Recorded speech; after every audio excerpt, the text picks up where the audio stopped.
After all this, you still... I still want that gas, yes. And you had better deliver. What do you think? Is it easier to keep up with everything these days, or has it been harder? Honestly, like, I think harder in the sense that, like, you know, I mean, I can't remember if we've talked about this on the show before when it comes to, like, just, like, more so, like, entertainment media, but it feels like, the general, like, gist of current events and political media nowadays is that you have, just a diaspora of, like, just a ton of different things to track down at any given moment, right? Like, there's no, like, one unifying headline or anything like that. To an extent, it's the election still, but, like, there's a million different facets of it. Yeah, and it's like, on the one hand, leaving Twitter doesn't mean that Twitter doesn't find you. Either you still know people who use the app, or screenshots will make it off the site, or it'll shape discourse in some way, right? But Or its owner will jump up and down like a developmentally challenged person, as according to his own mother, because they've met, their hero. Oh my god. The story behind that is even worse from what I understand, because it's like he tries to like do this leaping jumping jack to advertise X, but every photo That was why? That was why, yeah. And it's, dude, like, his legs do not, like, move horizontally at all during that. Like, I tortured myself by actually watching it. So you watched the entire like video of the jumping, or even like what he said? I watched like Musk's entire bit, right? So, like, what he said, he delivered what I assume had to be unprepared remarks that were just, like, really bad. And it just incoherently delivered. Yeah, he's an idiot. What's new? I mean, it's very funny to watch the arc he had from like being on Trump's business council early in the first Trump term to like being like, oh, I'm very disturbed by his comments on race. Well, and too, like, with like Trump like openly insulting him as well. I don't understand. I just I don't know who's worse, Musk or his fanboys. I mean, that's always, like, the story of, like, any of these people, right? It's like, who's worse, like, the source of the evil, or the people who just, like, prop them up uncritically and obsess over them? And it's like, the answer is probably a little bit of both, I guess. And just like I don't know, there's three big images that came out of that weird eldritch ritual, right? Which is like, it's not just him jumping, it's also like Trump like visibly like cringing when he saw that, and just being like, why am I here? Anytime he said anything, it was just like, you could just see, like, just like, get off my fucking podium was like everything in his mind.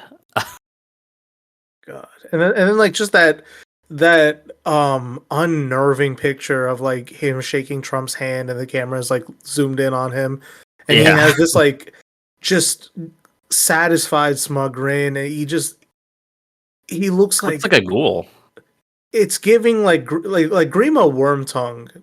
Yeah, was the GQ version of that face. I don't know how else to put it. It was unnerving, disturbing to look at. Plus the weird like jumping up and down to advertise X. I don't get it. I had no idea that it was for X. I thought he was just like a giddy schoolgirl. I mean, that's probably how people will spin it. And like, I mean, not we're derailed off the outline already, but like, one thing I've always hated about the Musk stands is like they do this really misanthropic, ableist like defense of him, where they're like, "Oh, Elon Musk has autism and doesn't understand social cues," and I'm like, "That's not how this works. No. I mean, at a certain point, you become too influential. I don't think you get to make excuses like, autism. Like, I mean, we don't make excuses for like, leaders during World War One that like, oh well, they were all addicted to drugs. You can't blame them for their actions. Oh my god. I just well, welcome to the 2024th year of our Lord. 3 days after the 1 year anniversary of October 7th, the most recent vibe shift. I think there's another one due probably after the election for American politics. Um, but it's been quite an eventful couple weeks since our last episode. We've got a lot in the coming up in the pipeline. We just haven't had time to record, but every time I build like a current events outline these days, right, is like I'll have a full page ready, and then I'm like, okay, let's go find time to record. And by the time we get to it, 10 other things may have happened. So like, of course, we've been beaten to the punch on a lot of this, but I think seeing a lot of this marinate is going to make it connect well. But I think top story this episode we should probably get into, right, is this new wave of what is obvious now of climate change induced worsening tropical storms and hurricanes that are coming up, right? So just Sure. Hurricane Helene is like the first round of this, right? It's already bad enough, a lot of the coverage that's been coming out. I think the worst stories were like this one plastics company, I think in Tennessee, where workers were told to stay on site by their bosses and were killed as a consequence. Like that still remains like the worst story to come out of that. And pretty much immediately after, right, Hurricane Milton, which we're seeing like the after effects of on the Gulf Coast, right? Mm-hmm. And as this is all happening, right, like there's this new influx of like climate denialism, or people just like realizing, holy fuck, these storms are getting worse. And there's also just the new like insane like it comes almost out of like the COVID denial stuff, right? This is, and except like this is even more disappointing of like people saying the Democrats have a weather machine, or like Jewish space lasers are causing these new rounds of hurricanes, which is insane, right? That we've hit this point. Yeah, I mean, and I think that's like one of the bigger stories with the disasters, right? And I've seen, some people online criticize certain lack of coverage for the hurricanes themselves. And like there's only so much that you can do, but like the response to Helene was, for the most, from what I can understand, basically, like, I mean, there's always the kind of the joke, like, is any given event Biden's Katrina or whatever, but like by all accounts, Helene was not a Katrina type response. That everything worked as intended, or like, not in a sinister way, right? Everything worked in a like, government response was done well. Aid was delivered, things like that. But we're getting, as you said, like this COVID level of denialism. And I mean, this was really taking a head, I think, even worse with Milton, because now all that stuff was entrenched. I saw one post on Reddit where someone was like, yeah, my parents decided to just stay in the direct path of the hurricane because they think it's political. Because, which, even if you like buy the idea that like, Joe Biden, or Joe Poseidon, as the meme that one of my students sent me, that was like AI generated, said, even if you buy the idea that he can control hurricanes and like, oh, it's political, I'm not gonna like cave into it. I don't know why you would want to risk your life to like just, I mean, like you gain nothing doing so other than, I don't know, sticking it to Joe, like, you wanted me to flee, but instead I died. Like, unfathomable to me. But like, you're getting just a lot of really bad stuff. And if we can't, like, I mean, if these types of things are going to be this divisive, it's really like a deep poison within this country that like is not being adequately addressed, or really being actively stoked in a lot of cases. Exactly. I don't think that's being understood at all. And I think like this is probably the biggest thing that paints my thinking these days, right? Is how do we deal with the nature of American politics, or particularly partisan electoral politics, getting more vicious, right? Mm-hmm. At a time when, and again, like, I don't know if there's studies out on this. I don't know if like these are perceived trends or if these are just like things that are more visible now because of the internet. But I cannot help but shake the idea of like the American electorate and just the country in general getting stupider, as education worsens, as Or people are more alienated, as the process of greenhouse gaslighting that we've outlined on this show so many times, the, kind of hegemonic ideology we put out there is even more obfuscated and even more enforced in the service of like bitter partisan rivalries, right? Like it's worrisome. I think it's also arising at a time when there are diminished levels, at least rhetorically, right, of faith or trust in the American state or in America as an idea, right? There's progressive and left-wing criticisms of this idea, but we also see worrying variations of this from the right that invoke or mirror far right or fascist evocations of like a revival that would involve violence, right? So this is the bloody subtext that has painted everything for me lately, and I don't know how we discuss or analyze things without at least acknowledging that, right? I think that's fair.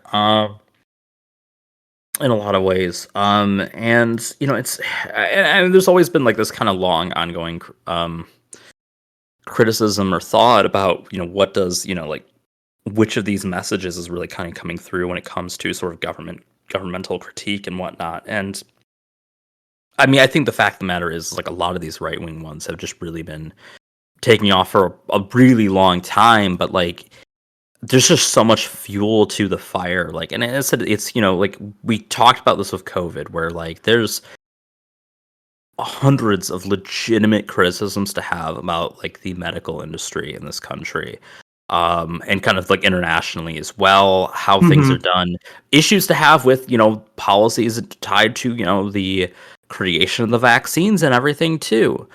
All of those things are totally legitimate, but when they're mired in the nonsense that is proliferated with a lot of the vaccine skepticism, right? That like everything tied to that, that it doesn't work, that like it's actually gonna make you less healthy. It's there to sterilize you, whatever else like kind of things there.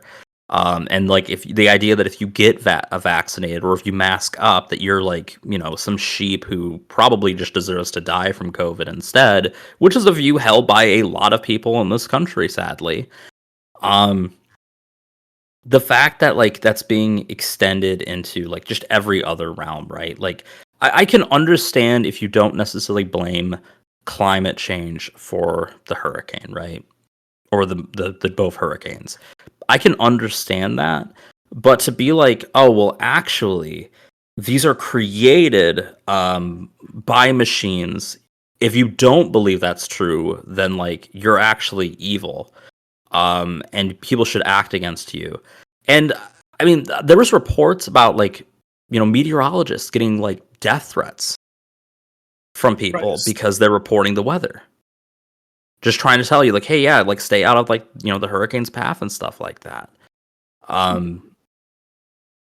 That's like it's insane that like that's where we've gotten to.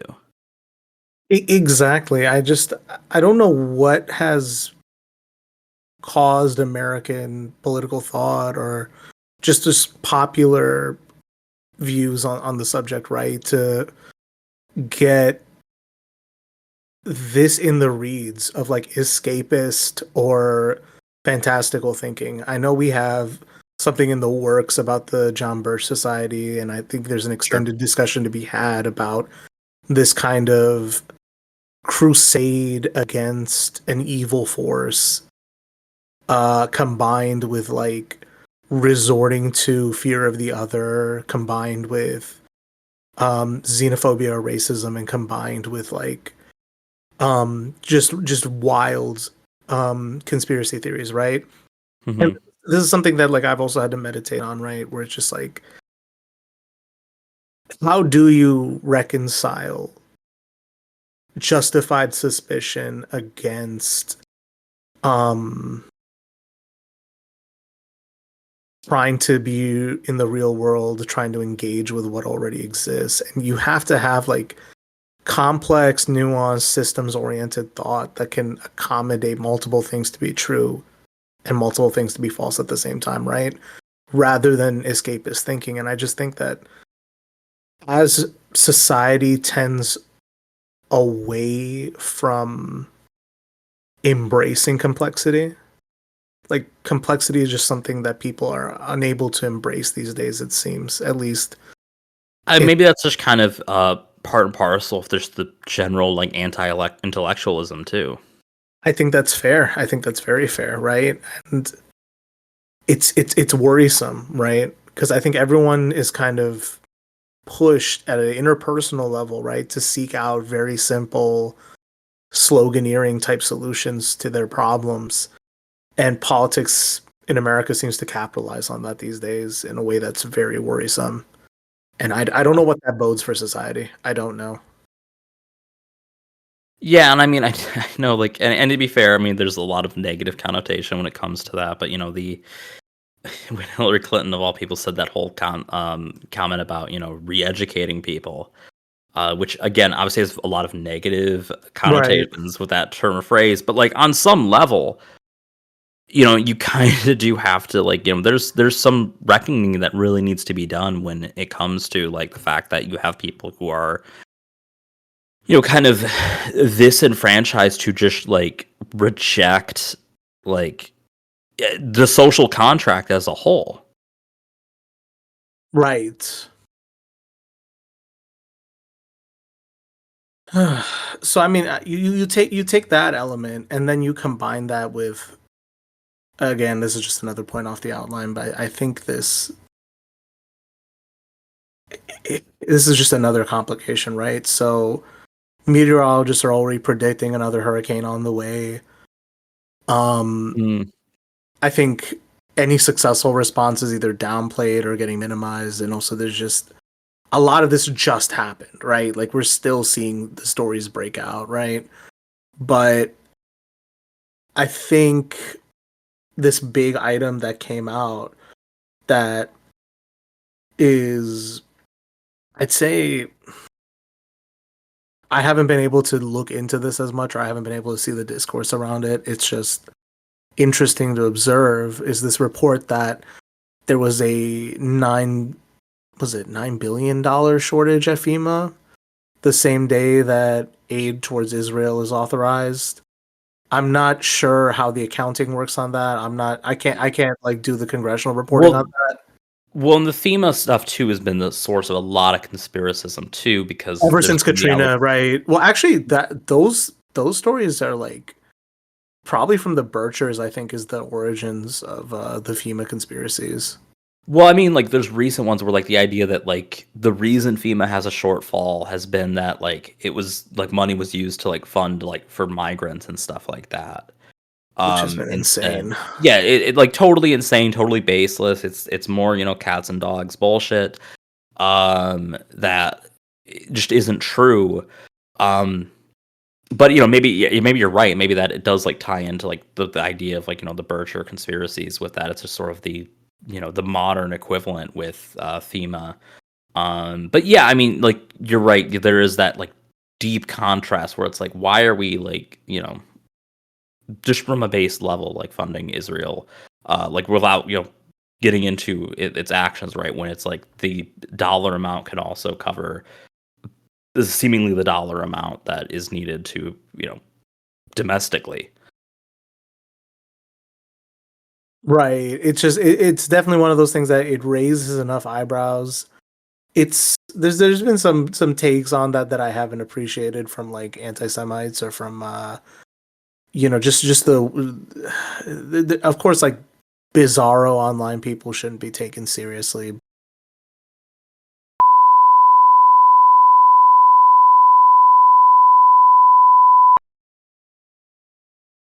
Hey, can you hear me now? Yeah, I can. Sounds perfect. Okay, I don't know what happened there. That's Let me the share deep that. state. They're really trying to get me. They're really trying to get me. I'm trying to. Oh my god. So what I was trying to say before I was so rudely cut off was this has been a prime moment for the Democrats to really try and like present themselves as, benefactors or as like benevolent at a time of severe crisis. Like crises are a great opportunity for politicians to really, make a stand and make an impression on the voting public, right? And I think they could really also capitalize on their response versus Trump's response to hurricanes under his tenure, right? And it kind of feels like they're blowing it again. On top of Yeah, just how bad this is in general, like this is also just, I think whatever optimism I had for Kamala taking over and the Democrats getting scared into being halfway competent, I don't know if they have been scared into that long term or not. I think the issue is that like so I think there's a few things. One, like Kamala has kind of like inherited a lot of like the Biden campaign apparatus, and like I Mhm. think that I think they have some poor views on in terms of like being just politically active. Two, I think in general Democrats have an aversion to like politicizing crises like this. Like they'll do what needs to be done, but they're not going to like try to be like, oh yeah, look at me, I'm doing what should be done and what needed to be done. And that's just, I mean, I don't know, it's like again, it's like there's just a severe gap in terms of like politicizing things. And obviously, yeah, like the flip side, right, is that you can lie about how immigrants have caused you know uh supposedly poor disaster relief or things like that your political adversaries actually summoned the hurricane through eldritch magic or something like that. And I mean, there's the opposite approach which we're seeing from the Republicans, and I don't necessarily know how effective that's going to be, but I think that you're right. Like the Democrats aren't, they're not showing themselves in a way that I think would be beneficial to them and frankly the whole country, because the responsible governance aspect of it. I mean, I know it sounds kind of boring and lame, but like I mean that's it, at the end of the day, I mean most people want a more responsibly led government. Mhm. And then I think just one more anecdote related to this is like, did you see Lindsey Graham's like immediate comments? I forget if it was for Helene or for Milton, I don't know if where they did. he he was basically like, "Listen, I haven't gotten a lot of sleep, but Israel's not doing too hot right now." And it's like, Jesus buddy, Christ. there's been like a hurricane in your state. Calm down. Yeah, Like, I'm like it's not even like he's I mean it's not like it's Josh Hawley or something where like isn't directly impacted by that. What the hell? right. No, I mean, it's just again, it's stuff like this where it's like, I don't know. The median position is always it's always hard to detect, right? But I think at a time when the United States is assisting in prosecuting a very unpopular war, at a time when there is low trust in America and its institutions, um, Sure. and just at a time when like the institutions themselves are staffed at this point by people who are so bought in on both parties at this point, right? Like Yes.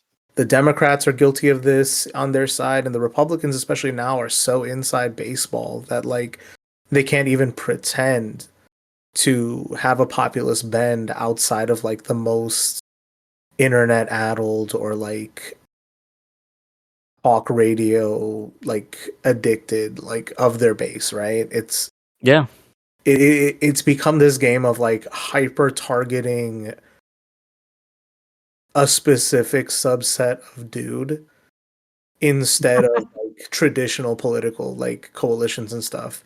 It's like, what if we could target I don't know, Barstool Sports listeners who live in this demographic area and have this demo. It's like, well, I think, even like to the extent that they can appeal to, the Barstool sports crowd.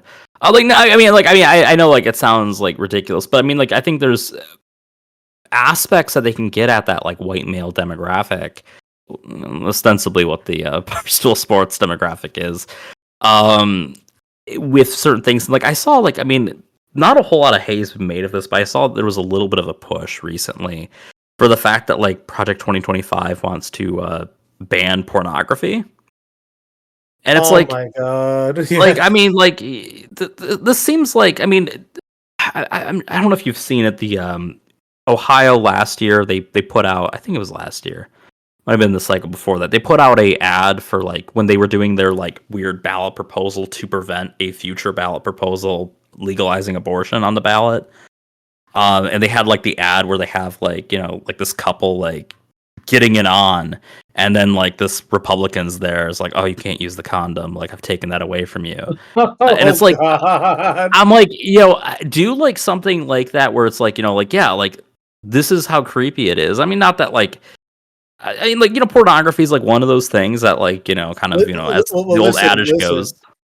While you're there in your elite institutions in your Ivy Tower, haven't you considered we need to mobilize the Gooner vote? Right.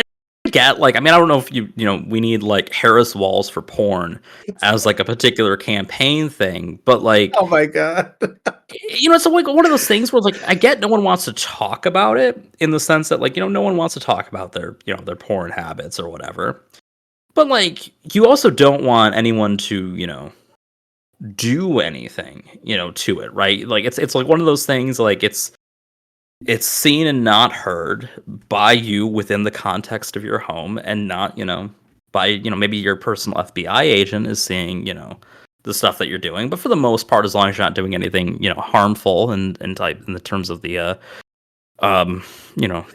topics, the content that you're consuming in that regard, it's not really as much of an issue, I would think. But it's like, again, it's like one of those things you could split that that certain demographic, I think, on that issue. right? And I think like I don't know, that's even a segue into like another topic, right? Which is like, especially with like Gen Z getting more online, and then these like somewhat, I mean, this whole is Gen Z getting it on question that keeps coming up, like from BIMUs, like boomers and Gen X types, right? I think there is a lot more just visible gender politics and like discussions of like intimacy, relationships, loneliness these days that I think comes from another generation growing up in a lot more online and public way, and is kind of prone to different kinds of alienation than others growing up. And there's always a recurring discussion then of like the ethics of using pornography, the ethics of certain like just approaches. Well, and that when that gets into like the industry and kind of the way right take advantage of there and whatnot. But well, I mean, we're not having serious conversations about that for like almost any industry these days. Well, so and that's exactly what it is, right? Where it's like I've had this exact conversation with someone else where it's like the problem is capitalism in some vague way, or in some way that's like hidden and out of sight, or just like people have a blind spot to it. or it's like these other systemic causes that people just are blind to or aren't looking at. And what instead we have is, like we've talked about on the show, like we don't repeat ourselves because it's fun. It's because like these things keep coming up and we keep pointing at it, right? Where it's like there's a systemic critique that needs to happen for things like this, right? In downstream from how your society is structured, what it prioritizes, all this stuff.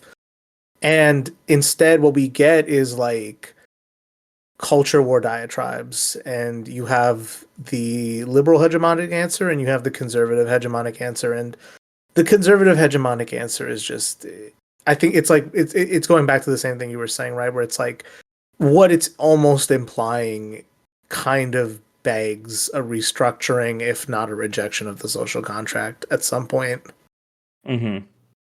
But at the same time, like this, it is just like this inability to think systematically or holistically. It just continues to plague everyone on every issue, like we just pointed out. Yeah. Okay. Well, I appreciate you humoring me with that digression, but I guess, I mean, let's just take it further, right? So we're in an election. Let's get the election stuff out of the way. I do want to do a deep dive on all the controversy surrounding Eric Adams's recent disgrace. And more importantly, just some insane pieces about why it's okay for the mayor of New York to be corrupt. Especially when, a couple years ago we predicted Andrew Cuomo might be back, and there are reports he might be back. So we called it. God. We called it, folks. But when I wrote this outline, the first item I had for elections coverage was Trump's second assassination attempt. And a lot has developed since then. Yeah, so this was maybe more of the concept of a plan to kill the president versus like an actual solid attempt. There was someone who was arrested and taken down outside of Mar-a-Lago. Turns out again, this was another Republican. In this case, it was someone who had very it's just kind of politically incoherent views. He was pro-Ukraine, had voted for Trump before, wanted Vivek Ramaswamy and Nikki Haley to be the ticket for this cycle, even though Vivek was about as anti-Ukraine as it gets. Was he very also clear. Pro Tulsi back when she was running as a Democrat. I think so, yeah. Which kind of checks out for that. I don't know. I mean, I guess I guess to the extent that Tulsi has had any consistent branding, it's been as this. I don't know, just kind of questions about questioning the world order, but in not a way that is particularly mature or valid in a lot of instances, which I guess is the appeal to those people. Right. It's kind of like doing the RFK shtick, but for guys who are really into if Soldier of Fortune magazine was still a thing, that would be the target audience. Sure. Oh my gosh. And this, I don't know. I continue to think that Trump just with Elon's weird appearance, with the second assassination attempt that didn't go too far, and just how weirded out he has been by his first assassination attempt. Well, and he just keeps going back to the place. They keep sending him back.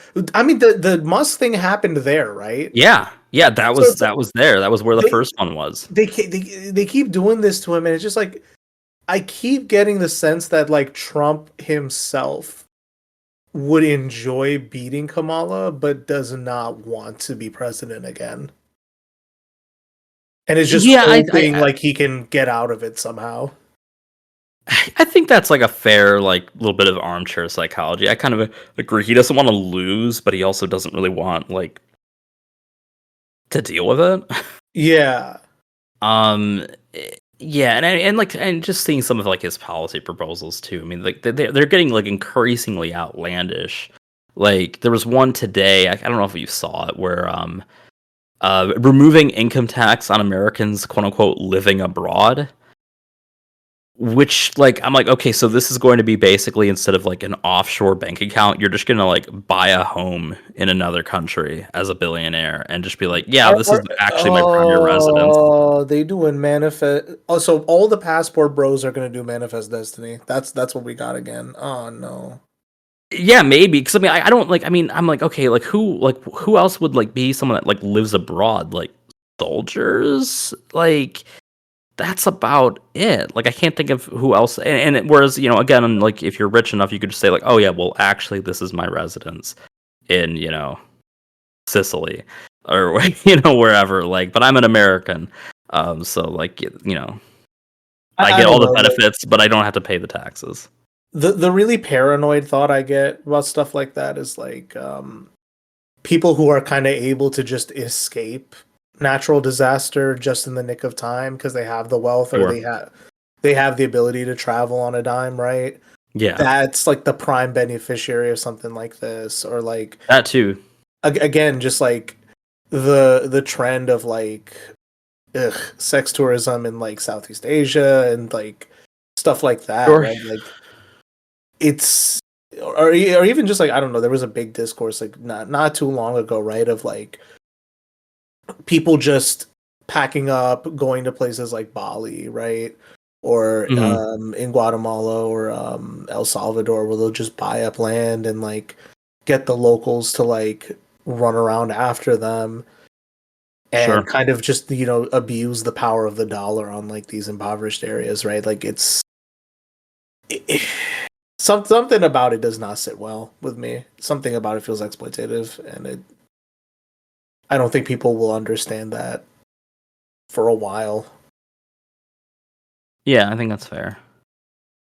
Um, I had a point in here about fallout, if any, from the debate, and I think I included something about just how the whole cat eating line from Trump was an obvious hoax, and there's a full Wikipedia article about it. But I think maybe it's more important we talk about the recent vice presidential debate. Yeah, well, we talked about the first presidential debate, anyways. That was the Yeah, prior one, but yeah, I mean, you did get the cat eating bit again, from Vance. That was kind of one of the, I would say, one of like two or three takeaways from the debate was that moment where they said like, yeah, this isn't true, and they're like, the rules were you weren't going to fact check, which basically just exposed that he was lying. And I mean, you just look like a child whenever you have to like get into like that particular territory.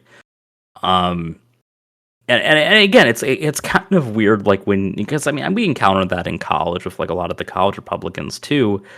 There's just that bizarre like tacit acknowledgement that like, yes, we're liars, and like that's fine. We strongly believe in like our First Amendment right to lie.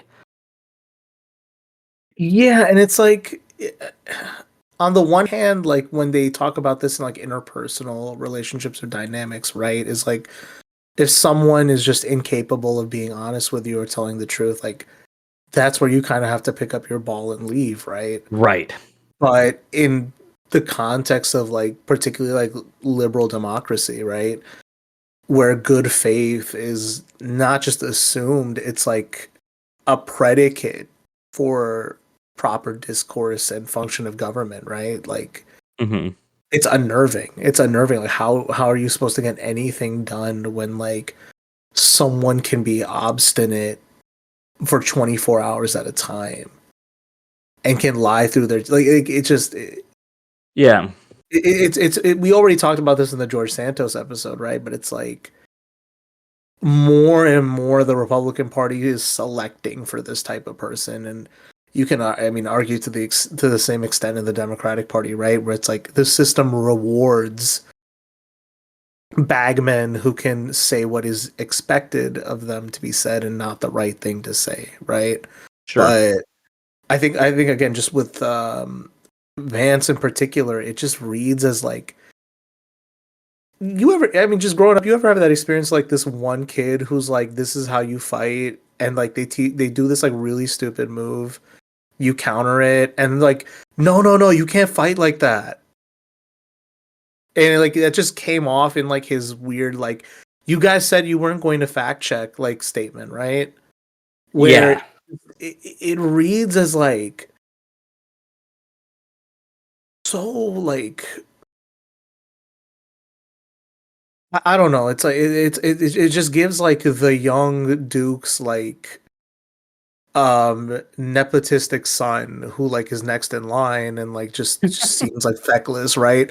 But then Sure. like Waltz again just looked terrified on stage. Like it just kind of felt like they basic go ahead. He tended to look nervous. There was times where he definitely wasn't. And there's something to be said with like maybe his choice of tactic being a little bit more amicable and whatnot. It was not something that I endorsed as like a particular choice. I think it was I wouldn't have gone into the debate with that perspective, but that tends to be how the VP debates tend to go anyways. My favorite headline about it in terms of like his performance and kind of about it in general was that it put the civil in civil war. The very Midwesternness of the debate and whatnot. And I was like, yeah, I think that's fair, and I think with the exception of like abortion and January 6th, which I think was one of the other major takeaways that people came away with on the debate itself, was the fact that like Walls did not or that Vance would not disavow January 6th. He would not admit that Trump had lost the election and things like that. And that seemed to resonate with a lot of people. I mean, that was like one of the few takeaways I really got out of that. Some people liked that the debate was a little bit more policy focused, but it's so much in the minutia that it's really hard to like, I mean, for I think the average person to get a whole heck of a lot out of it. And like you said, I don't think Walls was necessarily this. I don't know if he was hampered by the way he was prepped or what, but he was not necessarily like a super strong mouthpiece in a lot of instances, right? A lot of his attacks, I think, were overly nuanced or like too subtle. I think for like the average person to pick up on, but I mean, by and large, the debate seemed to benefit him more than Vance. But again, like these types of debates, I mean, like to the extent that even like presidential debates like don't matter, like VP debates really don't matter. They don't matter in that sense, right? I think what really got me about like what you said about like Waltz's like preparation, I think, right? It just read as like someone put a gun to his head before he walked out on stage and was like, say one thing out of line and you're cooked. That I just got that vibe. I do get that, and it does feel like, I mean, not to get into like the conspiracism of that, but I do feel like there is just like a certain culture that like, I mean, maybe it's always kind of been there in the Democratic Party, but it still seems like it feels like it's coming through in the way that like Walls and Harris's hands seem very tied on certain issues. Walls probably more so than Harris, because like again, the idea that like you can't have like a VP, and like I get that you don't want a VP like contradicting the president, but like there's certain I mean, it was fine when Biden did it to Obama, but right, yeah. I mean, I said there's maybe some normative concerns there, but like you're right, it historically has not necessarily been an issue. I mean, I don't know. That was more of a dig at Biden, really, than anything. But you're right about that, and I think like the other thing that really worried me about this debate in particular was like just like the right word Overton window predefined for this debate, right? Like the first question out of the blue is, oh my god, do you support a strike on Iran? And I'm just like, okay, we're fucked. Like preemptive. A preemptive strike. Preemptive strike on Iran. So I'm like, okay, this is going to go nowhere. And then like there was just a lot of like worrisome responses from Waltz where it's just like being needlessly conciliatory on things. Like again, I know the Democrats have already jumped to the right on immigration. It's too late. Nobody is going to be sane on immigration anymore, it seems, right? But it's like in doing that, what did you gain? Like I don't understand why at an increased time of like trying to restore sanity or trying to like where it's very important to get people back on the same page, they choose to get back on the same page by just meeting them at their delusional fantasy, right?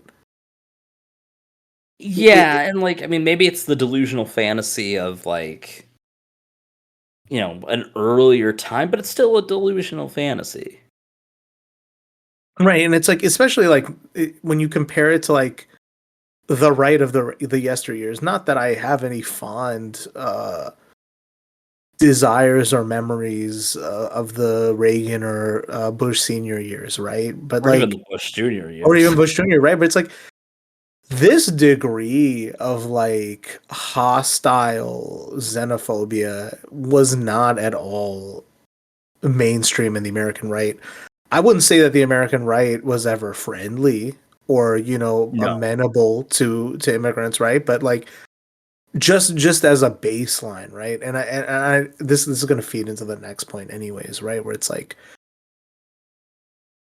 these past regimes of the Republican Party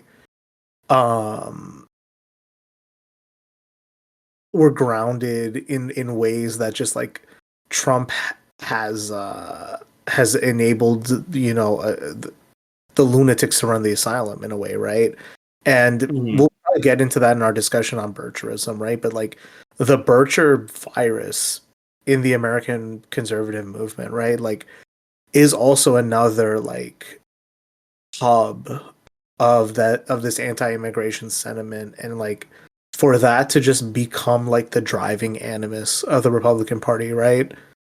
It's been insane to watch. But that doesn't. I mean, that doesn't mean that like returning to Bush Jr. is the path forward either, right? Because I think the big story. I think when did this happen? Last week, where there was a huge rally at like the birthplace of the Republican Party where Kamala and Liz Cheney had like a joint rally to kind of accept the endorsement from the Cheneys, and that to me was a bridge a bit too far in a year of bridges too far, right? Yeah, I mean, I kind of get where you're coming from. I've seen a lot of discourse about it, and I think, there's a lot of ways that it can be taken, right? I mean, the way I see it is like more so like the Dick Cheney endorsement, right? Which, I mean, it's humorous that Dick Cheney seemingly cares about the democratic process now when he was like the biggest cheerleader for unitary executive theory. Exactly. So I don't know how like its greatest the person who's come the closest to realizing it is on his shit list, but he is. But I mean, I see it more so in like, I mean, some people are like, kind of, who is this for, right? Like, is like, who's like, are Republicans really like? Does anyone care about what Dick Cheney says? And I don't think they do, in like that sense. But I think it maybe to some extent it's a helpful tool to highlight just how far gone the current Republican Party is, right? Like Donald Trump is out of step for Dick fucking Cheney. Darth Vader himself is like, kind of like, yeah, this is a little too far for me. Like, I think that says something. It does, but then it's again the same in the same breath. It's also worth saying that like that this is acceptable in certain ways. Sure, I mean we'd already kind of rehabilitated the Bush years anyways, kind of as a culture, and we shouldn't have, but. Right, and it's like I think the most like out there takes I've read on this are like, is this a way for like the neocons to have some kind of resurgence through the apparatus of the Democratic Party. I hope to God not, right? Because and I don't want to like labor on this point too much, but I will admit that's something I'm concerned with.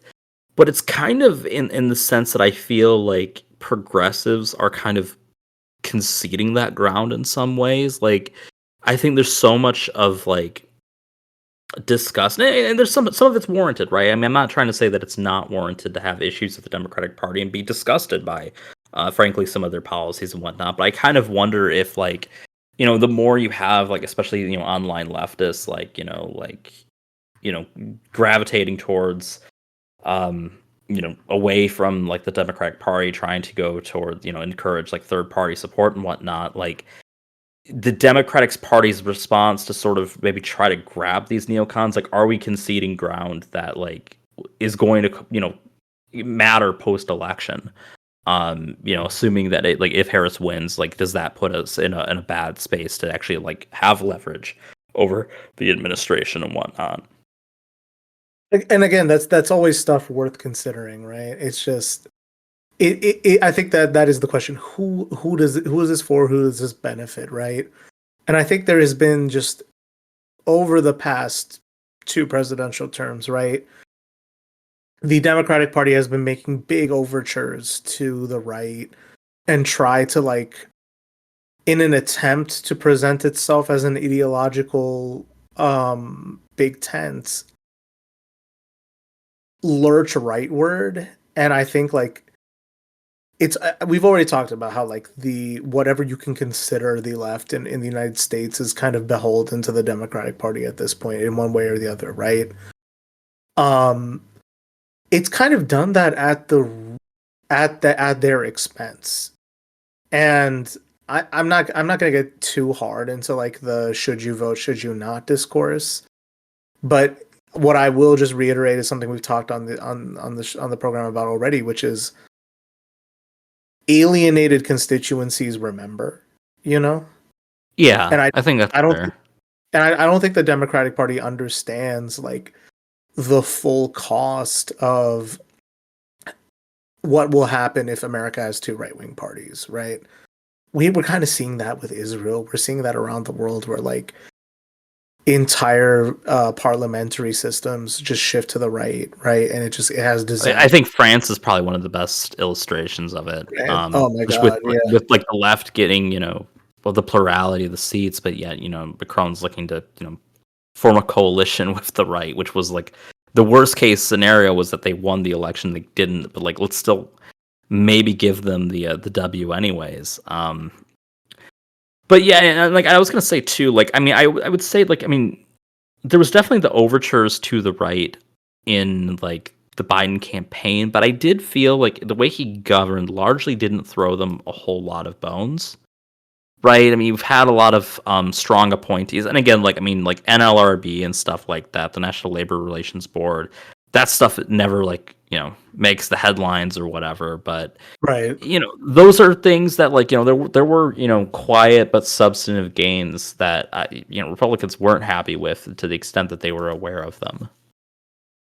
And again, I think it is just a rhetorical oddity too, right? Where it's like, of course, Kamala was not someone I'd consider a first pick at any point in the 2020 primary, right? Sure. But could at least nominally claim to be progressive, had some kind of, progressive voting record during her term in the Senate, right? Mm-hmm. And I think more importantly has at least some bona fides to like continue to claim it. So like for stuff like the Iraq War, especially when it comes to like the Cheneys, right? You weren't in Congress at that time. You probably don't have a lot on you about like statements in support or against the war, right? So she didn't have to take the like, oh well, I made the same mistake that everyone else did and stuff like that. Right. Yeah, like she's kind of generationally insulated. That's what I'm saying. So you can take that as like I don't know, like just an easy W, right? Where like the Iraq War is already unpopular in American memory. it's an easy thing to kind of take back from Trump, right? Which is that opposition to the Iraq War doesn't belong to the Trump faction. Like everyone can kind of get behind that. You know what I'm saying? But just tying yourself to the Cheneys is it's a very strange move. And I think just focusing attention on that at a time when like just in the times that we're in, I don't know if it's the wisest move. Yeah, I mean, and it's like Liz Cheney, obviously, like the Trump impeachment really is kind of her defining political moment in terms of like just what anyone knows about her, right? Like, and I've always told people that yes, it's funny that she's become this, sort of hero, martyr on the left, even though like they hated her because she had to like disavow her sister's marriage because to get into office because it was like, well, her sister's a lesbian. That's an unholy union in the eyes of right wing conservatism. So she had to disavow that. So like you have issues there when it comes to her just overall presentation. So that's been kind of ignored. And I mean, again, it's some of it is you have to think about it from the perspective of people who are less online, less politically enfranchised than we are. Amongst that crowd, Liz Cheney's probably a little bit, more popular, right? Like, hey, this is a Republican who did the right thing. She put party over country. Some of that return to sanity is putting party over country, even though, like, the Democratic Party hasn't exactly sinned to quite the extent that the, Trump GOP did or has and continues to. I mean, obviously, surely Israel and whatnot is kind of a shared collective sin anyways. But, there's less to overcome on that front. So I think, there's that popularity of that underlying message with people who are less partisan or less, ideologically committed. That like a Liz Cheney represents. I think Dick is just sort of like, look how far gone they are. Right. That's all he represents. I don't think he represents like, yeah, what a W. Like Dick Cheney. I've always dreamed of being endorsed by Dick Cheney. I don't think anyone in either party, frankly. The threat of the great demon is so vile. We have no choice but to form an alliance with the blood mages and warlocks on the outskirts of our kingdom. Type shit. Right. I mean, let's get into that because actually that feeds into the next thing I was thinking about, right? And this is just another thing that's on my mind. The Times, I think was it the New York Times, had some kind of editorial about Kamala being the patriotic choice. And I think these appeals to patriotism they seem to be the new invective that people are leveraging, which is like, it's just this appeal to like, don't you care about the country? Vote for Kamala. We need to save democracy. We need to save America. Like, and at the same time, the right is doing the same play, like real patriots stand up and support Trump type shit. And I think this invocation of patriotism in this same vein, when like there is a crisis of faith in the concept of America to some extent. I can't say that I haven't felt that way to some extent. I've been feeling increasingly faithless in this country and its institutions for a while, right? Albeit my perspective and framework for this is not the same as some of these people invoking it, right?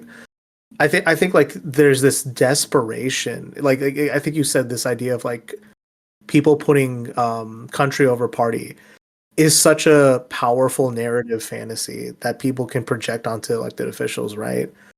Like this Liz Cheney, Dick Cheney endorsing Kamala Harris, who benefits from this arrangement? That's the real task for political scientists to evaluate, right? But I think people get caught up in like the narrative around it because politics is also an art of creating narratives. It is an art of storytelling to some extent, right? Yeah. In the same way that WWE and pro wrestling is like, well, and to the extent that like, one-off events like, political debates are important, it's the narrative that comes from them, right? The narrative that's creative in the media, yeah, like the storytelling is fundamentally like important for voters to follow along with it and make decisions according to those, for right or wrong. Right, and I think it's just they're trying to.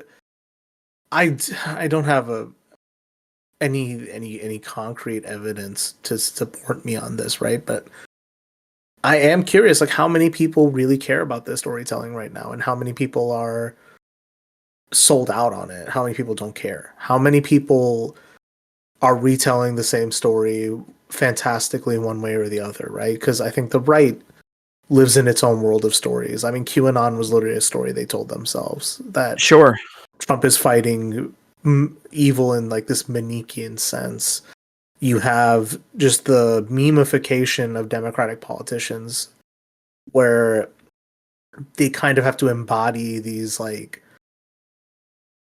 fun, personable figures that really obscures, the fact that they hold major levers of power. I don't know what cognitive effects or what electoral effects that has, but that's just everything I've been able to observe so far, and sure, I don't know.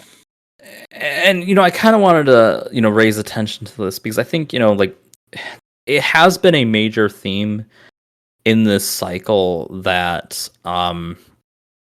the Democratic Party in a lot of ways, and I think they tried a little bit in 20, but I think the campaign was so like low energy, mostly because maybe part of it was Sleepy Joe or whatever, but also some of it was just like the nature of like the pandemic. But like they've really been, and you could see this a lot at the DNC, which we didn't do a dedicated episode on, but like this idea that Democrats are really trying to retake ownership of patriotism. And like this is, I mean, I think probably for most of our listeners, we're not the audience for it. You know what I mean? I think the audience is a different group that's probably more reflective of the median voter and kind of the country as a whole, rather than kind of the audience of this podcast and like us personally, right? I think that's kind of one of the things that like I've been thinking of with it, right? But like I think to the extent that you could like even for us, right, the extent that you could look at our country and feel like not feel embarrassed for once. I mean, I think that's an enticing prospect. I don't necessarily know that we're there, that the campaign is achieving that particular objective, but I think that like there's at least that idea that is attractive on some level.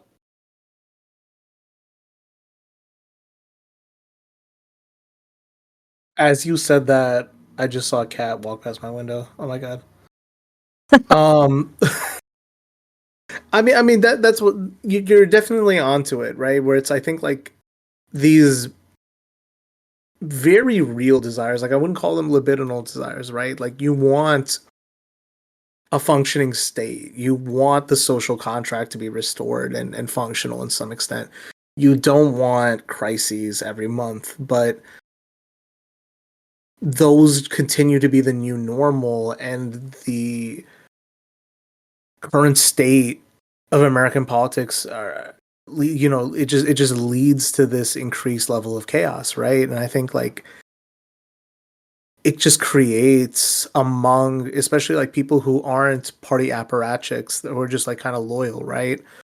I think there's just been, I don't know if you've seen this in your sphere, but like the resurgence of like you gotta vote harder rhetoric, or just like if you saw the controversy about like Chapel Rowan, like I didn't follow it a ton, and that's been like really the only example I've seen as much of like the vote harder. Like I mean, I'm not saying that like tactic is gone, but it doesn't feel like it did in 20 or an earlier period than that. Like there's definitely like pressures to vote. I saw of all things, Cards Against Humanity has a I drive. saw that. Okay, yeah. Like it seems like there's a little bit more like honest discourse about like trying to get people to vote versus like vote blue no matter, like it doesn't feel as strong with that. I think there's more like meaningful critique of like if you vote third party, this is what you're doing, but like not as much in like that ham-fisted like you know way as possible. I mean, I think a lot of that is just a function of sort of the online left versus like the online liberal class, which is kind of its own set of cringe, and unsavory characters as well. But I don't think it's as bad as it was in 20 or like 16 even. Yeah, I don't think it's worth comparing. Is it as bad as it was? Sure. I'm definitely not looking at it that way, but I think it's interesting that this keeps coming up.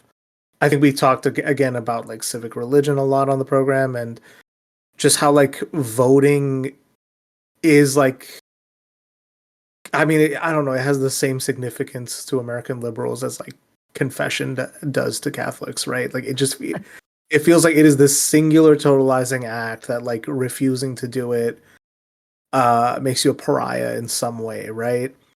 But also like it's being leveraged to really weird ends, to like any criticism of Kamala at all um is just an automatic like tacit endorsement of Trump. And I think there's just this like failure to recognize, one, like voting as an ideological action versus like what it actually is politically to do, but also like I don't think some people who are bought in to at this point can understand that like a rejection of one does not mean an endorsement of the other. I don't know why that isn't translating.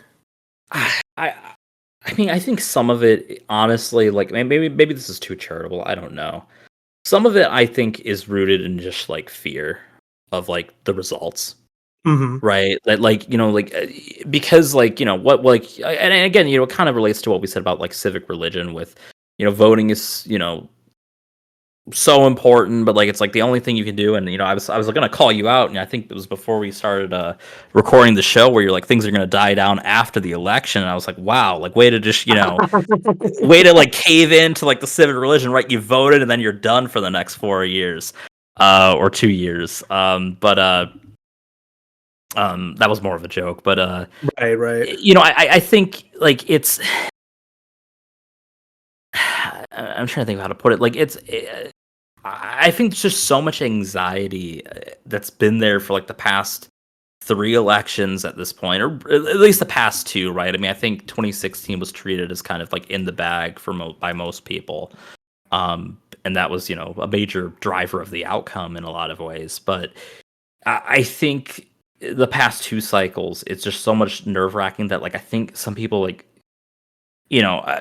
probably wrongly believe that bullying people into voting is effective, and some of it like I don't necessarily know that people who are doing it online are like cultured through like the canvassing scene or like any of like the campaign scene stuff. But like I mean, I remember like some of the people that I worked with when I was canvassing in 16, and I remember some of them were very much like the idea that like you see a no soliciting sign, you still bother that person because you're not soliciting, you're canvassing, and that's constitutionally protected. And it's like, okay, I can explain that to them, but do you think they want to hear that at the door? They're like, oh, it doesn't matter, or like just the idea that you can like browbeat someone. And I'm like, you don't think where you're like turning away a potential supporter by like being obnoxious. And I think that's I don't necessarily. I mean, I frankly think if you're going to be like someone told you to vote online and you're like, well, fuck you, I'm not voting at all. I think that probably speaks to some deep immaturity on your end as well. But I think that like there's a certain contingent of like just like this kind of obnoxious like I don't know if it's liberalism or if it's just a certain like level of political class. I think some of it comes from just sort of anxiety and fear about the election. Like, Mm-hmm. what can I do besides just voting? I'm only one vote. Why I have more votes? Um, and things like that. So it's kind of. I think that's kind of like really where it's rooted in. It's sort of this multi-pronged problem. Yeah, and I think it's one of those things like we keep coming back to this. It's systematic, it has to be looked at holistically. And I think people get caught up in like this simple moralism of, well, you did your civic duty and you voted. But I think like that was the whole impetus behind like the uncommitted campaign, which was already just like dismissed out of hand before anything happened, right? But the goal of these kinds of things is like to kind of illustrate that like the only avenue people have is elections and voting, right? That's really the only avenue people have to be heard by their governments. And especially like, as participation dwindles, as people's, faith in institutions dwindles, right? Browbeating just doesn't explain that, nor does it, or sorry, it doesn't counter that, nor does it, like Sure. encourage people to participate, right? But I think the other problem is like, of course, maybe there is this idea of like people who are stupid enough to be like, there's no leftist option, so I'm voting for Trump. And I'm like, okay, fuck you. Like, you guys are like 1% of the vote, anyways. I don't care about you guys.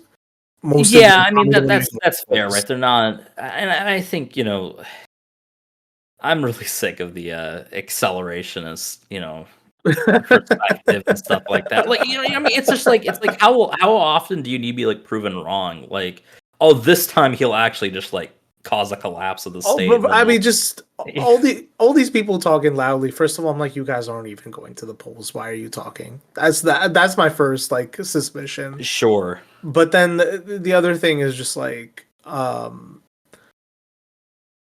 mean, there really is no option for people in the system who feel like no options will represent them.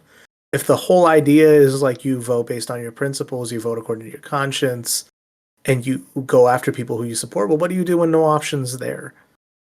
And people have very simplistic like shticks of like, oh, vote third party. Really? Well, Really? and I think that's like fundamentally one of the things where it's like I think, and again, I mean, like I'm asking for like some like serious commitment from these folks by like prescribing this as their solution, but like you need to really consider like more deeply like broader organizational tools, right? Like this, like just kind of the moral grandstanding on election day about like, oh well, there's no one that like truly reflects my preferences and stuff, but like just vote third party or whatever. And it's like the problem like with third parties fundamentally has been that they are not well organized. They exist, they come up every 4 years. Jill Stein, I think, has kind of increasingly come across as a bit of a grifter on a lot of things, where it's just sort of like she just represents kind of nominally the left wing take, but without like a real like prescriptive set of policies to like have a theory of change that would like be like substantively meaningful. And I think to the extent that it's yeah, I don't know. I mean, it's like I think that the people need to look, past election day, on in multiple regards. But I think that's really what it is. Is like there needs to be other outlets that people are pursuing. That if like they care about some of these issues, they need to look more deeply than just like that ballot.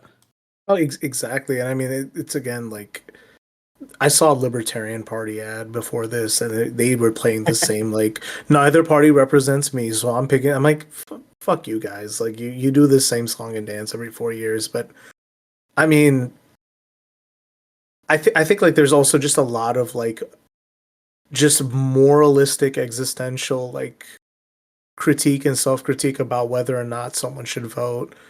First of all, if anyone's going down that route, I would just say, how does the electoral college math play out in your state? Start there, and then maybe think about.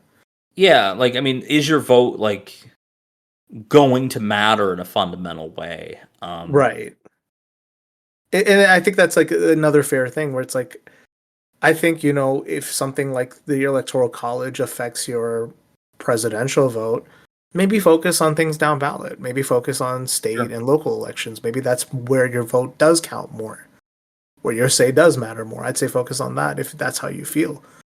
And the way like a lot of politics has just been nationalized, right? I mean, you have like some truly deranged folks trying to, run for school board elections and stuff like that, and like right. those elections can really matter for certain people. Exactly, right. And I think it's just, again, like, I think people get so caught up in like individual actions that they forget that politics is done collectively. Okay, even when the politics serve an individualistic end, like, not to bring up the Birchers again, I seriously, people pick up Birchers by Matthew Dallek. It's a great read. The fact that they organized across the country to like spread the virus of Bircherism, Yeah, took time and effort. It took money, but it took time and effort. It took people like real sickos dedicated to it. Mm-hmm. These organizations and apparatuses don't just disappear. They don't just they're not just for show. Like this is literally what it takes to get anything done, right? And I think it's just, I don't know. It's less important to moralize about the election and more so just, again, maybe just go back to basics. What can you do in your community? What blind spots do you have ideologically? What do you not know that you want to know about? Maybe put some time towards reading about that. I think that's important. Yeah. But again, it's like how I fundamentally feel about this election, and I think a lot of people feel this way, is like, I would explicitly prefer that Trump does not win at all, but I don't want to lift a finger to help Kamala. I think a lot of people feel that way right now. Yeah, I think that's true. There does seem to be, there definitely seems to be more enthusiasm for her overall than like what even Biden had in 20. But I think that, yeah, like that's kind of one of the big dividing things for a lot of people, right? It's just sort of like, you're not enthusiastic, but you also just don't want Trump to win for any number of different reasons. Exactly. And it's just, I don't know what. I think I've lost faith in the idea. I don't think, I think it was kind of stupid to imagine this before, but especially now, of just like the Democrat is hiding their power level, and then come election day, they press the communism button. I have no faith in any of that stuff, right? Sure. I'm not even sure that Kamala is going to be harm reduction in the sense it's being sold to be. Of course, it will definitely help to have an executive who's pro-choice. It will help to have an executive that's nominally progressive on a couple of issues, but it's something we just keep talking about the show, that it takes a very sober understanding of the present to really make sense of things. And I think just reducing it down to petty slogans or petty moralism doesn't get you far enough. Sure. In world events, this has been nothing short of very bloody, very violent stuff, and just the situation has been worsening. And I don't think people are. Well, I think people are, but I think it's, at the same time, it's stuff people don't want to think about how this is all connected. But I started this off where the first bit of news was Pinkertons on Columbia's campus to suppress any student support for Palestine in the new semester. Have you run into any Pinkertons on campus lately? I hope not. No, I haven't. Yeah, I mean, there's that little bit of fortunate bit of avoidance. But yeah, it's interesting because like these protests, I think, have become far less salient in like virtually every capacity. I think they're less salient in terms of their actual objectives. I think they're less salient as like even from like the counter end of it, right? Like the idea of like, quote unquote anti-Semitism on campus and stuff like that, which certainly exists. I don't think those rallies are necessarily symptomatic of it. But I mean, I think that they're just kind of in the background. So like the idea of like, that the idea that they need to summon the Pinkertons to deal with them is, even more out of touch than usual. It is, and I think it's like, I don't know. We've had discussions on the show about like the effectiveness of student protests for Palestine. We've talked maybe to some extent about like the counter protesters, right? And kind of how they feed into like both the Hasbara arm as well as like right wing stuff in the United States. Like, I mean, Tim Scott dropped out of the race to fight campus anti-Semitism.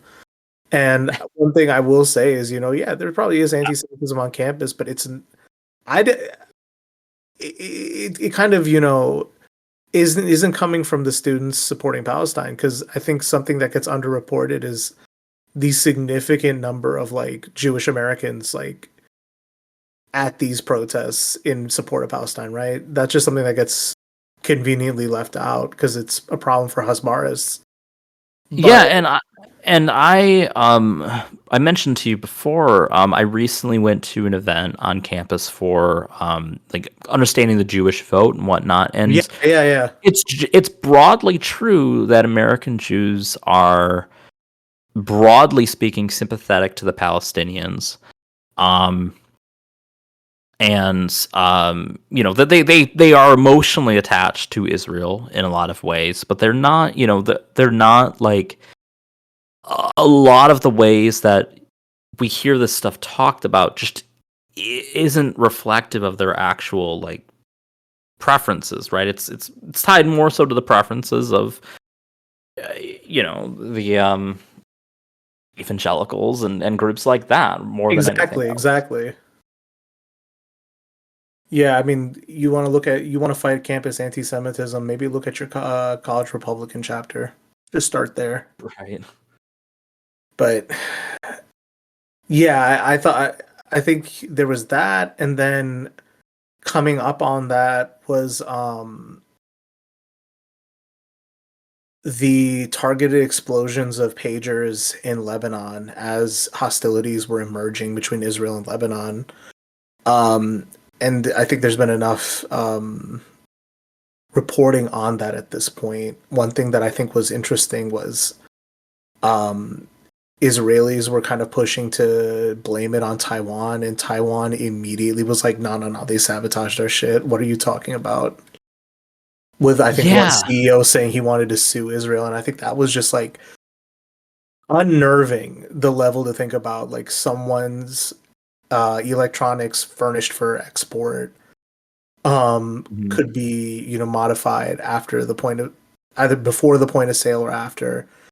And I don't think this should be diminished, right? Like, even if the targets were Hezbollah or the military, right, it kind of goes to show that the consequence of catching civilians in the middle of it was absolutely intended by Israel. It was intended to produce chaos and produce conflict and force people's hands. And I think, just again, like, this is probably one of the reasons I had to get off the internet, is I think just like the amount of like, particularly like pro-Zionist or pro like Israel, especially from Americans, of like celebrating these kinds of atrocities really like get under my skin. I just like, I can't look at this stuff anymore, and seeing another round of that was really bugging me at the time I wrote this outline. Yeah, I think that's totally fair. I mean, some of the stuff has been, the issue had somewhat receded, but it's kind of taken a stage up with, sort of seemingly trying to escalating things in Lebanon, maybe escalating things in Iran as well. A lot of things that are like really problematic, and the fact that, like, again, it's sort of the Overton window in like mainstream American political discourse on Israel is incredibly narrow and Right. incredibly, like to the right when it comes to just like, yes, like, like, yeah, like the idea that like Israel has a right to exist as a state is sort of, like that would be fine as like, okay, this is sort of the window, but it's like, no, like you cannot disavow like support for any of their things. As you'd mentioned before, the first question of the VP debate was about like just, you know, hey, would it be like cool if you aided Israel to like first strike it? And Vance has been doubling down on this. Like, yeah, like it's, their right to do whatever the fuck they want, and we need to support them in this war. And like that's, and to the extent that Democrats just kind of, are really wishy-washy on these issues, and not really taking a firm stance, at least publicly, that's problematic. But like the fact that it's like, being this level of like bloodthirsty, especially for the supposed anti-war candidate, is insane. Exactly, and I think it's again like it sets a dangerous precedent as Israel continues to test these kind of unspoken or just like like common sense boundaries, right? So we've already, I mean, we've again, attacking the head of Hezbollah was like a crazy move for them to make. Even prior to that, escalations Sure. with Yemen, escalations with Iran, particularly with assassinating the Palestinian negotiator in Iran. That was, Yeah. I mean, I'm just gonna say it this way, right? And this is not my take, but this has been said often enough. If one side is willing to assassinate negotiators, who's really holding up the peace process? And some of the rhetoric that was used on Palestinians is being reused on the Lebanese. And I'm not really asking anybody to feel positively or defensive of Iran or Lebanon. I don't think it matters to be pro or anti-state when innocent people are dying, right? Yeah, and I mean, I do think I've seen definitely some deranged takes when it comes to that. Like, I think Fuck Jackson Hinkle. We're not gonna talk. We're not gonna like. He does not exist in my world, right? Because I wasn't even thinking. I wasn't even thinking of it. There was like I stand with Iran trending at one point, and I'm like, okay, like. I mean, it's just again as Twitter gets more like shambolic, like people have to keep saying hyperbolic stuff, right? But I mean, yeah, for what it's worth, right? Israel has been like habitually line stepping and like doing pretty unacceptable shit at this point. Well, so the pagers too. I don't think we got to talk about that yet. When they blew up, I mean, we mentioned it. I don't even know. I don't even know if I have the stomach, but just like innocent people, unrelated to military targets, in like busy areas, devices are just going off. Things that like pagers, cell phones, this kind of like. And the way this is all justified under like the lens of like fighting terrorism and whatnot, like this should probably sound familiar. Exactly. Well, I mean, and that's the thing. People don't want to admit, and this is why, like, I'm really opposed to like the rehabilitation of the Cheneys right now. Is like the war on terror rhetoric pushed the American state to behavior that is unacceptable to some of its founding ideals, right? Yeah. And a lot of the playbook that America got for anti-terrorism came from Israel, and people don't want to talk about that. Down to like police training for domestic situations comes from Israel, right? They treat domestic populations like they're a conquered hostile territory. A lot of the Israeli playbook is making it over to the United States, down to maybe two right-wing parties. Who knows? But with all that being said, like in the name of anti-terrorism and this bizarro like Orientalist depiction of Arabs, right? As like uncivilized barbarians incapable of governance or international relations of their own, right? Which again, the West has been predisposed to just buying wholesale for the past 20 years. At this point, right? Yeah, so it's just it's it's not good. It's No. really not good. And again, like Iran's counterattack recently, right? The missiles targeted um military installments in Israel. There weren't civilian casualties as far as I read, and the Israeli response of "you didn't get any civilians" is it's like they were wet snitching on themselves with that one. Like the Sure. it's like, oh, you failed because you didn't get any civilians. Are you kidding me? Like you don't want to say that when you're trying to project morality. Yeah. But this is just, as things worsen domestically and as things worsen globally, right? I don't think the United States needs to shake hands with Israel right now. I think this is a time where it is imperative, if not for moral reasons, for a strictly like practical, Strategic. yeah, it's just for strictly strategic and practical reasons to cease military aid to Israel at this point, because they're going to keep testing the boundaries at this point. And these are just like some questions I had to kind of paint the discussion, and I think these kind of apply now. So the first was, what can be said of the notion that Israeli policy is now determined to drag the United States into a quagmire, especially as reports of an inevitable Israeli economic crash are arising. And I think I answered my question there with the developments in Lebanon and Iran recently. Mm-hmm. And I think it's probably worth maybe just doing a retrospective on some of our early coverage. And I think this idea of, can all of this be fully pinnable on Netanyahu? How does that view hold up? Is the Israeli base for him becoming more unreasonable with, supports for like the prison rape riots, more reports of friendly fire on Israeli citizens from the IDF? To what extent is it the Israeli state as a whole, and to what extent is it Netanyahu taking advantage of how much power he holds in this moment? Yeah, I mean, I think there's definitely. I don't think like if SEAL Team 6 took him out today, things would radically change. I think he's an outsized problem. Yeah. In all of this, but I don't think that I think there's definitely enough like people who support him within his like immediate circles.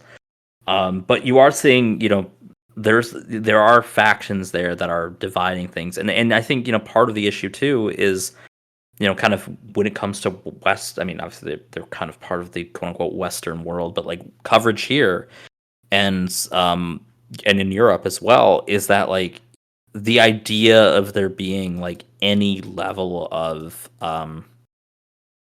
dissension in the ranks in Israel, we can't cover that. We cover it as like monolithic. And to be fair, I'm not trying to like give maybe undue credit to the fact that there might be some oppositions to Netanyahu within that level, but I think we don't really get a great picture of it without covering without going into like other alternative media sources to get a better sense of like is there a real appetite for like a complete course correction at this point?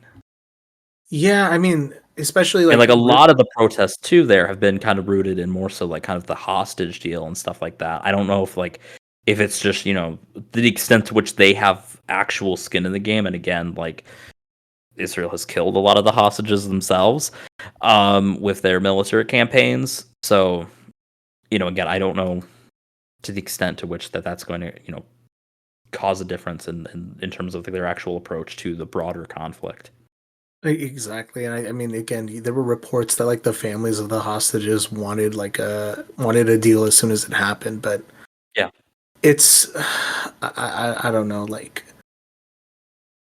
I don't think the Israeli state, particularly under Netanyahu at this point, can be considered a rational actor. And I think like the severe cosign they get from the United States is enabling a lot of this, and I think like just with the current world order, even as things may shift towards multipolarity, right?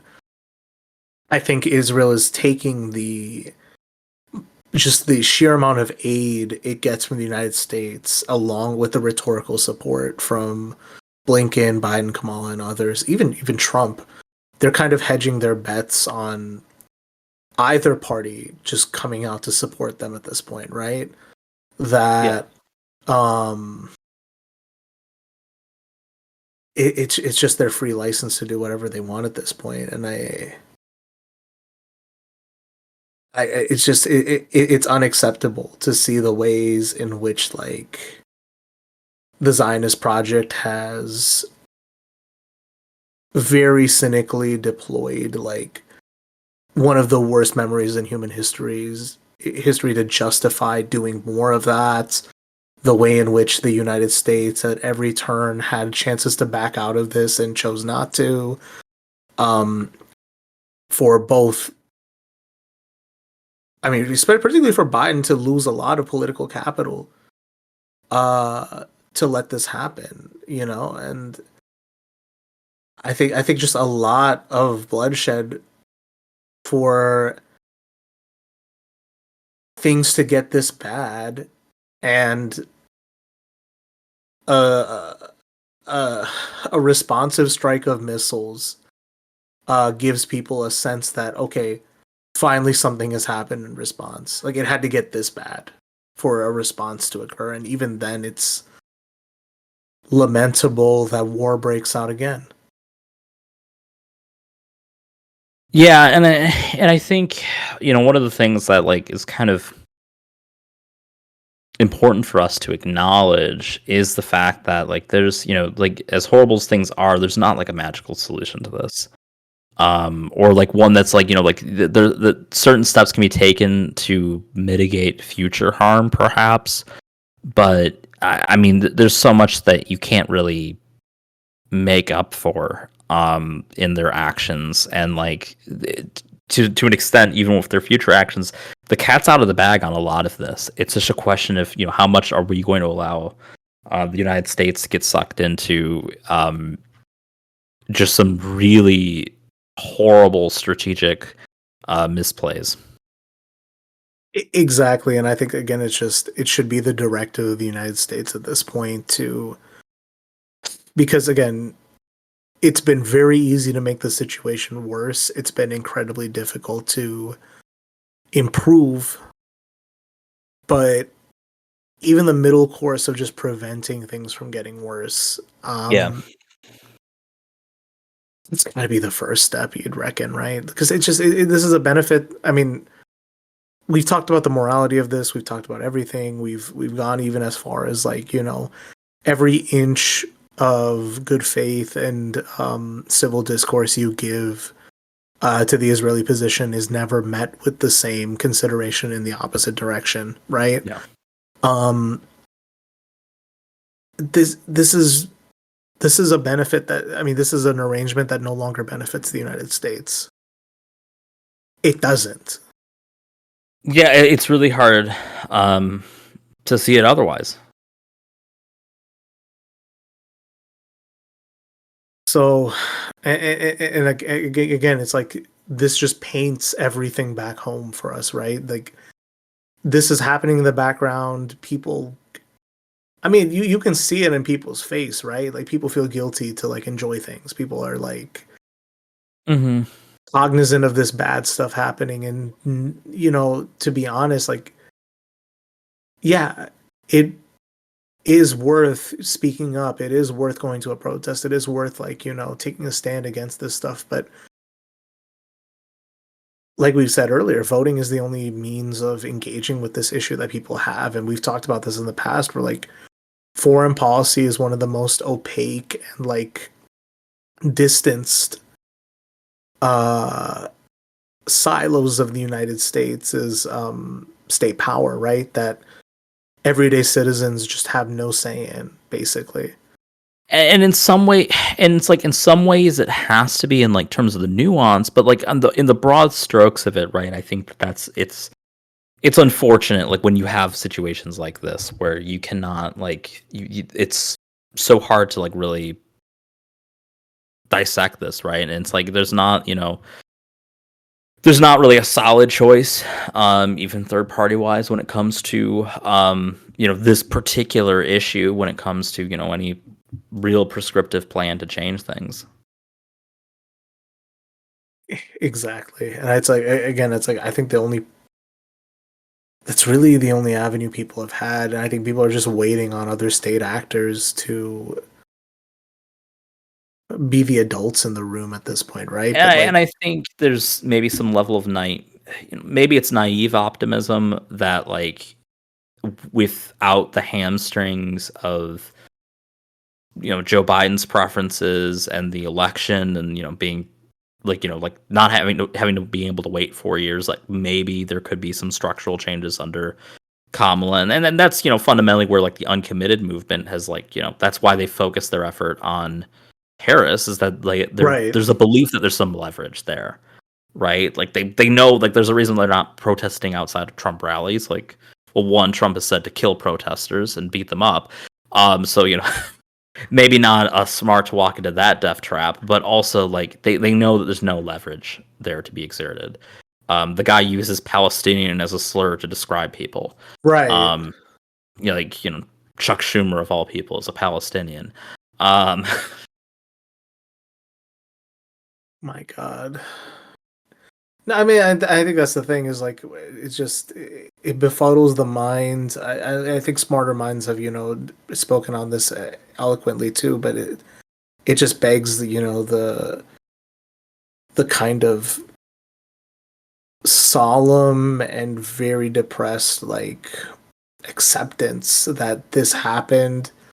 There wasn't a lot any of us could have done about it. Those of us that protested, that spoke up, that fought, did all that they could, and it was the right thing to do, but it did not persuade those in power to do the right thing, Sure. And how do we build a society where this never fucking has to happen again? Because we put that darkness out in the world, we got put out in the world, and we have to live with it. And I don't know what it will take to prevent something like this from happening ever again. I don't know. Well, evidently saying never again isn't going to quite cut it. I mean, that's what I'm saying. All we can do is speak, but like, what is to be done? That remains the question. So I got a couple more items of interest at the time this was coming up. I think there was a lot of discourse first about the death penalty that was given to Marcellus Williams, and I think like again a lot has been said. Students talk to me about this. What was your students' reaction to this? In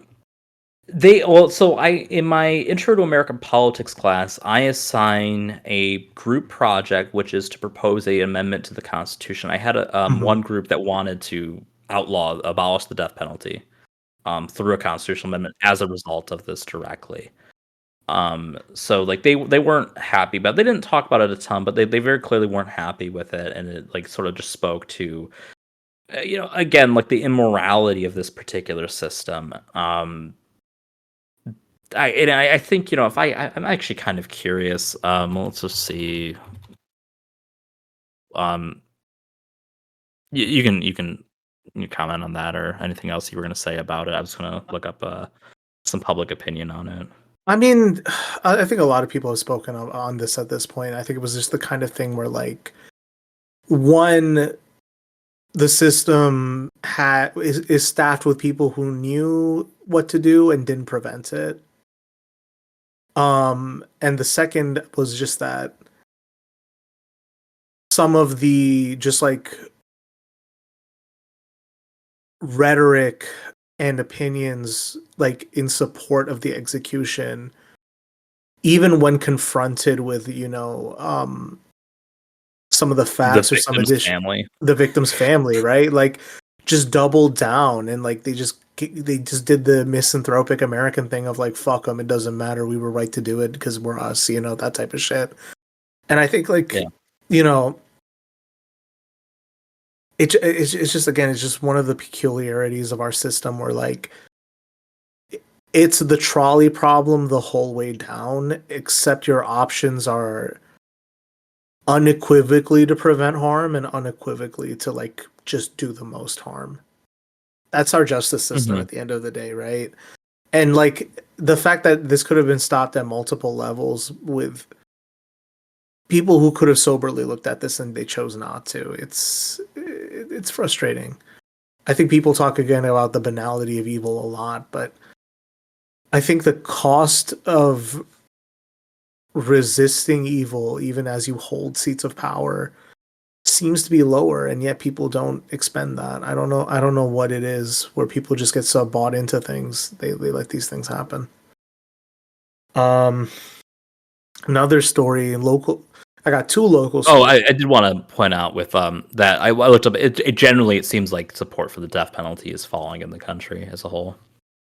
Yeah, and it's just like I don't want to get into the abolish the police, abolish prisons discourse because that is one just an area I don't have too much expertise in, and also like it's very ideologically loaded. There's a lot of like holistic thought that has to go into it, and it misses like I think the the practicality, but also like kind of the nuance that position represents normally. But well, right, and I think it's like to me, you know, my bog standard cop out take, I guess, is you know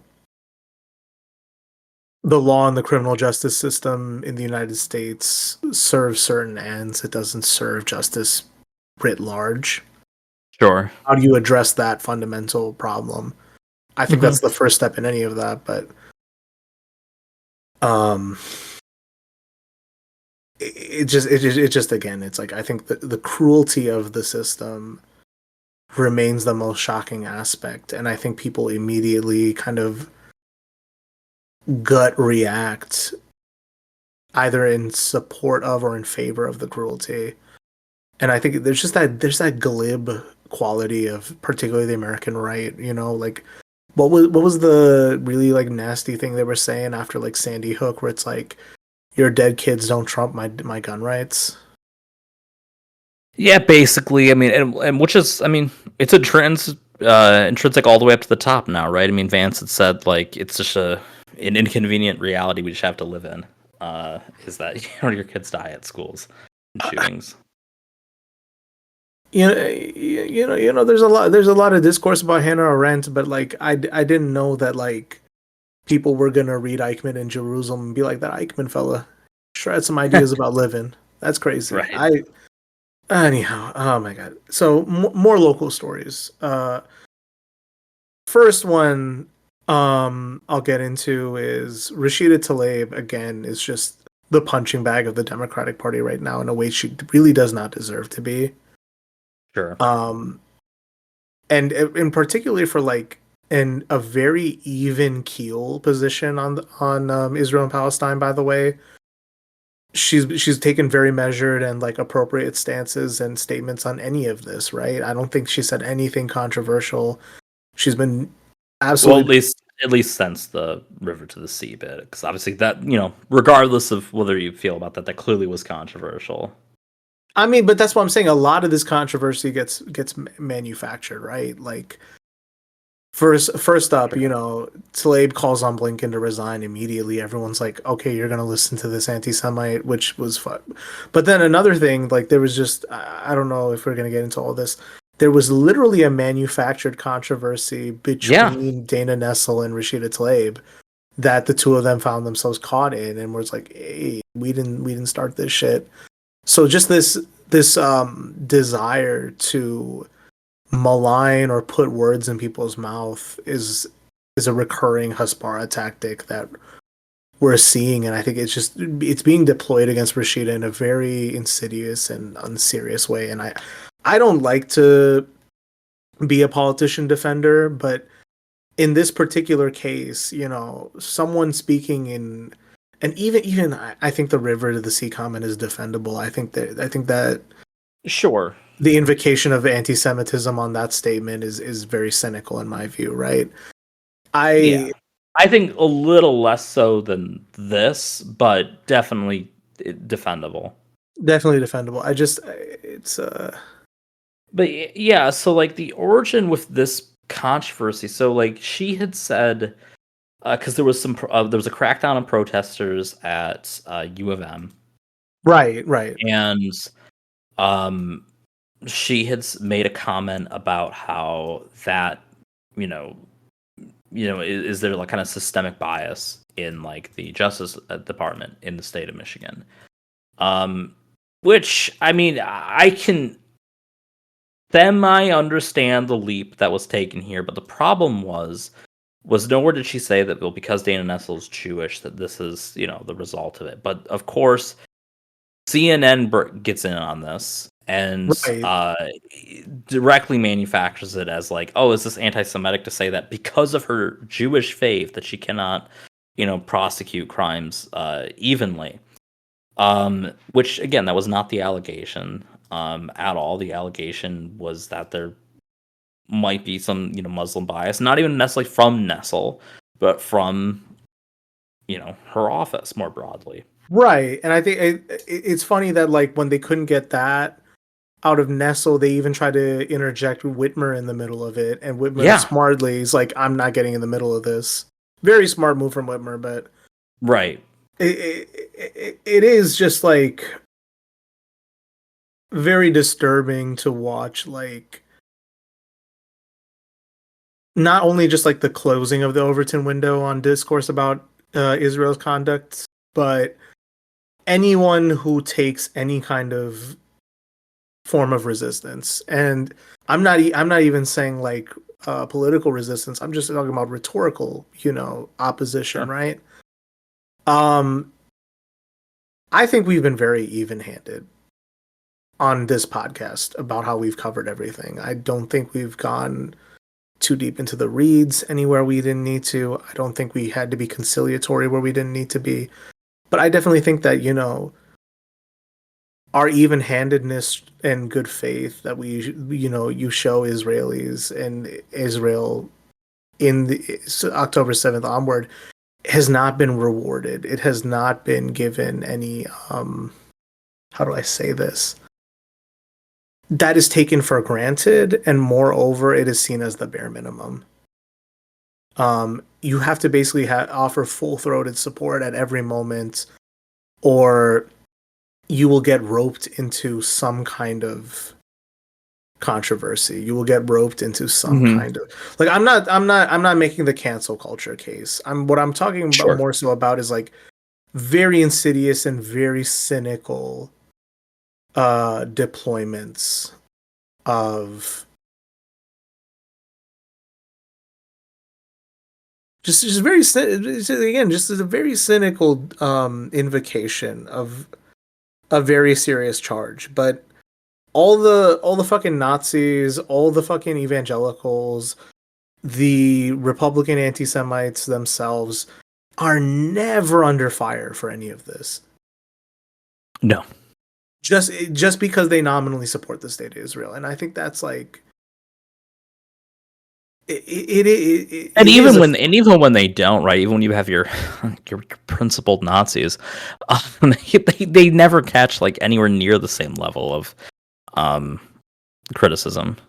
No, they don't. And it's just again like this ideological gaslighting we've been talking about on this podcast, for ever since we started, is like it's come to its head. It is at its zenith at this point, and it just creates an environment where forget doing the right thing. I think people are just at the point where they may feel a certain way but don't even say the right thing. And I don't think you have to come at this again. Here I go again, like contradicting myself after talking about people getting stupider at the start of the show.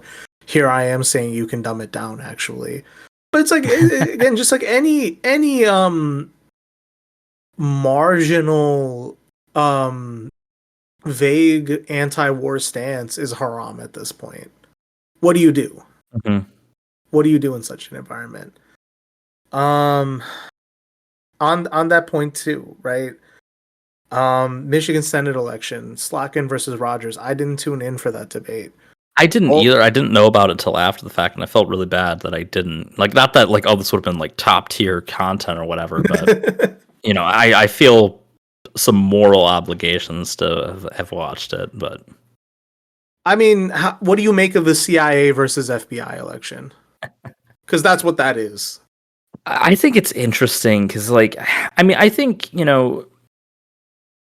there's like legitimate criticisms of Slotkin and her views and whatnot, but I at least feel like she's a genuine candidate in terms of presenting her views, and like what those experiences being part of the CIA might mean.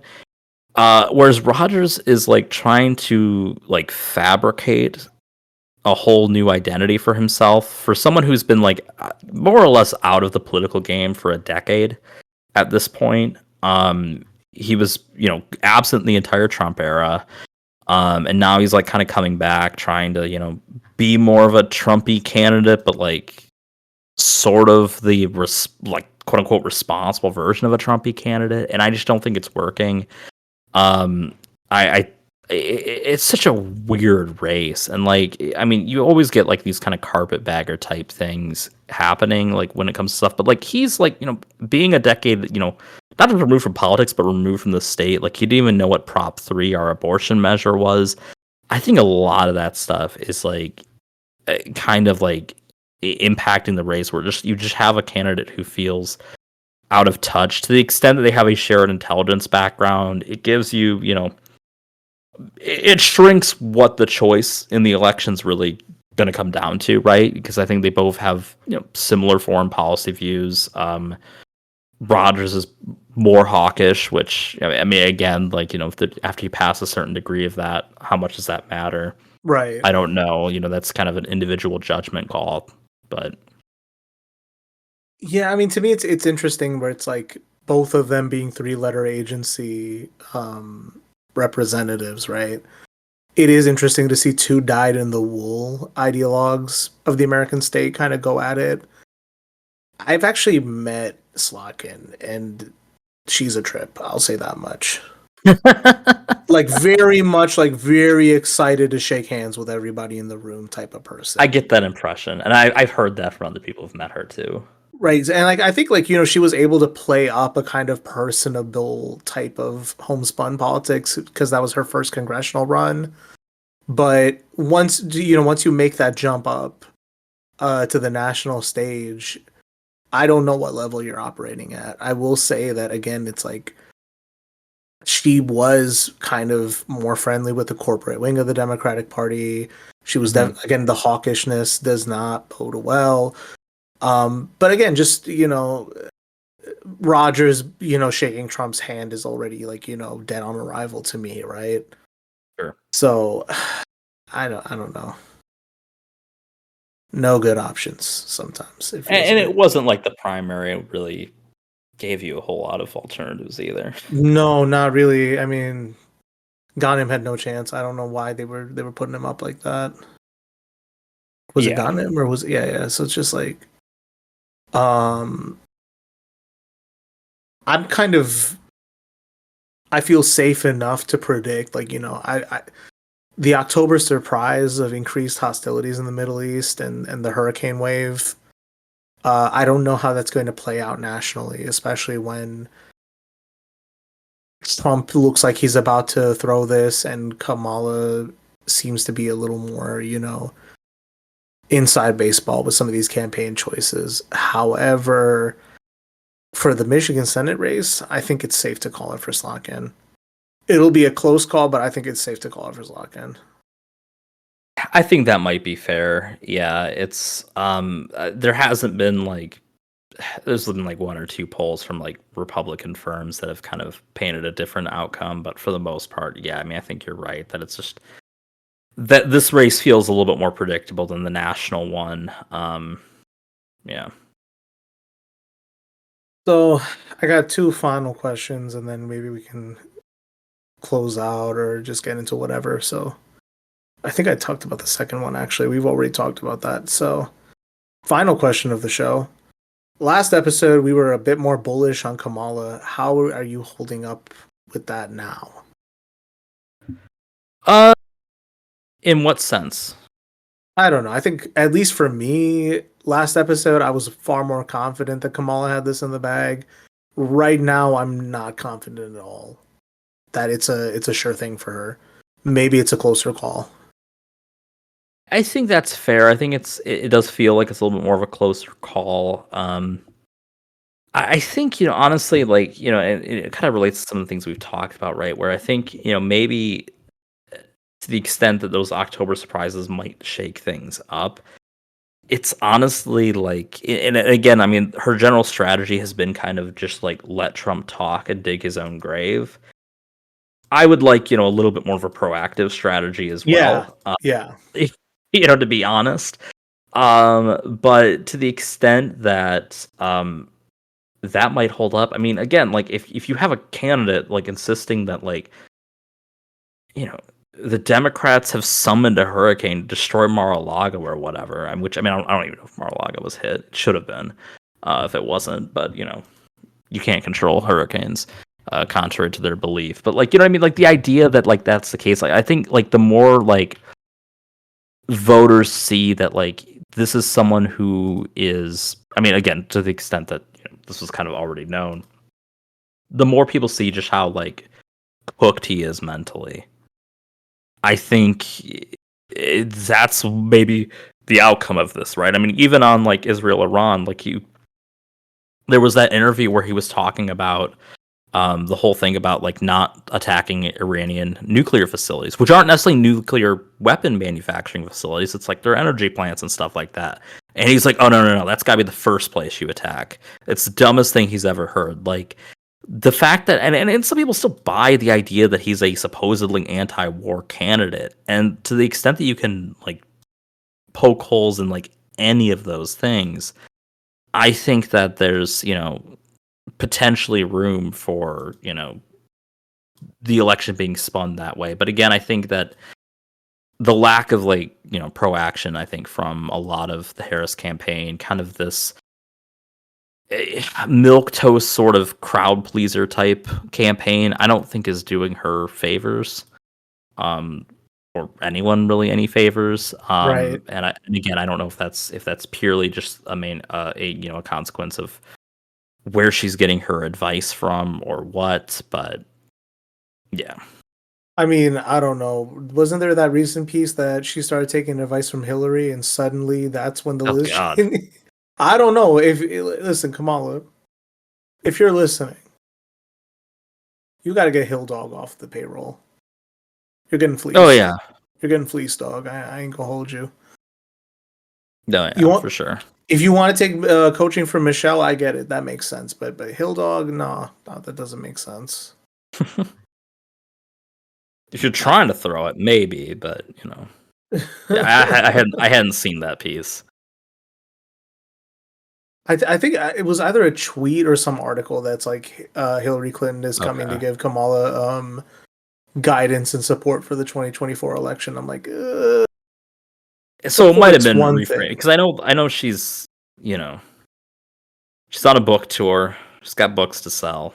Oh, there you go. Yeah. So I don't know what the book is, but or why I didn't really want to read it, but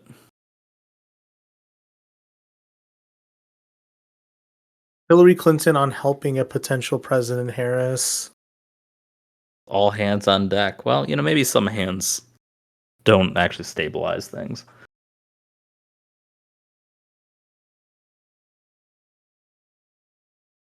Okay, we're not getting into this. This is just insane. Yeah, I don't think it's worth it. This is auditioning for a cabinet position. That's what that is. Yeah, and I think to some extent too. Like, I mean, I've seen criticisms about like some of the like I don't know. I just think Kamala needs to be more visible and stuff like that on the campaign trail. Emphasize more of her own positions, things like that. Because I think like and not run away from popular things. Like there was one article I saw about that Tim Walz had said that like we need to get rid of the Electoral College, and then the campaign said that like they don't support that statement, and it's like why? Like, Why not? most Like, Americans are in favor of getting rid of the Electoral College. It's a bipartisan issue. Like, I mean, maybe they're worried that like, oh, it sort of sets them up as like their own type of electoral denialism or something. But I'm like, you can't you can't get into that. When, especially when like we've said, right wingers are proud to call themselves liars, right? Like, what? Yeah. Trust me, you'll be able to talk yourself out of that one. Don't worry about it. But it's also like just. Well, I mean, it would be difficult to do anyways. Right. It's worth doing, but yeah, like, I mean, like there's ways they can avoid having to actually follow through on it. Right. You just get the brownie points for it at a bare minimum. Just say promising shit is haram at this point now. And I think it's because they know, like, if we promise anything, it means we will be asked to deliver on it. And maybe some of it, like, and maybe this is too charitable, maybe some of it's just guilt. Like, we can't like promise you things that like we're fairly certain like the Supreme Court would strike down, or like, I don't think they would strike down the Electoral College, but like, something that would be really hard to achieve like that. Like, I wonder if that's maybe part of it, that they just, but like, again, like, I mean, whatever. I mean, we're in this era of like, the post-truth era, as it were. I'm not saying lean into it and just like blatantly lie constantly, but like, you can. Well, I mean, there's some flexibility. There's a lot of flexibility, and also there's just like, I mean, just coming out and saying fuck the Supreme Court, whether or not you actually fight them on it. Right. Would a lot of people would just be happy that they had a politician say that, And I don't know. I mean, the Supreme Court's just started its new term, and like, I don't know, like, just talk about like, yeah, like, these people are corrupt. It doesn't mean that you're going to, like, I mean, I don't know. Maybe it's still like kind of that post-assassination blues too, of like, oh, like, did we incite this Republican to kill the Republican, attempt to kill the Republican candidate?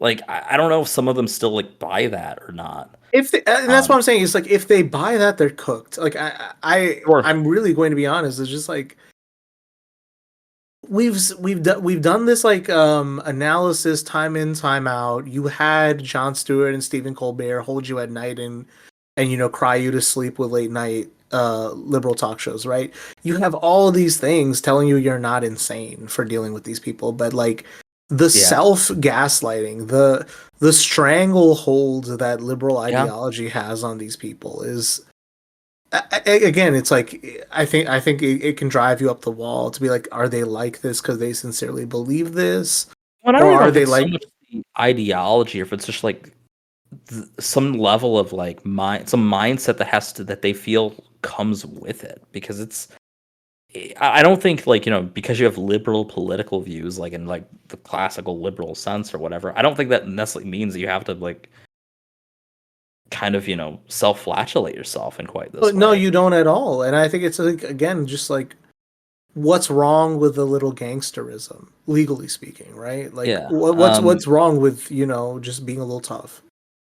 Yeah, I got to give a shout out on this specifically to Eric Swalwell, of all people, because I was talking with a friend about how like disappointed he was like in the aftermath of like that first assassination attempt, where like all of these liberals were like, we disavow like every bad thing we've ever said about him, like basically just coming out saying that they would not kill baby Hitler. So Eric Swalwell tweeted, I sent this to my friend and said, I found the Dem who would kill baby Hitler. So this was Bob Woodward's book came out with some more stuff about Trump, talking about how he's spoken to Putin and whatnot.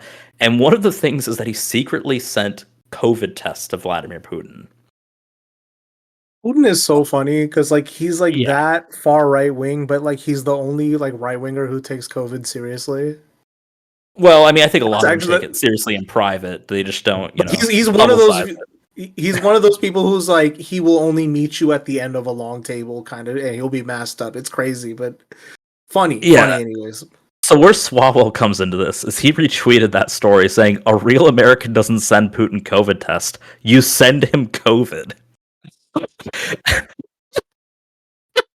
So wait, Swalwell admitted it was biological weapons. Holy shit. Yeah, that was kind of what I thought too. Oh no. Oh no.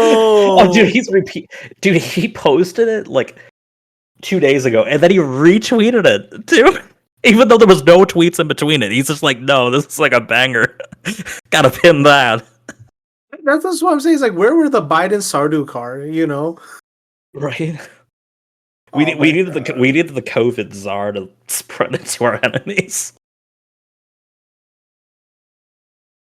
Jesus, it's just it's. What are we gonna do with this place? What are we gonna fucking do?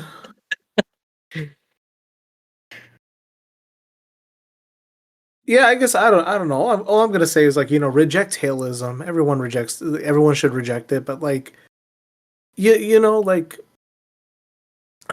we've talked about how like you can't invoke like the Fortis Compact anymore. You can't invoke any of that. But just like, why is it impossible to pay lip service anymore?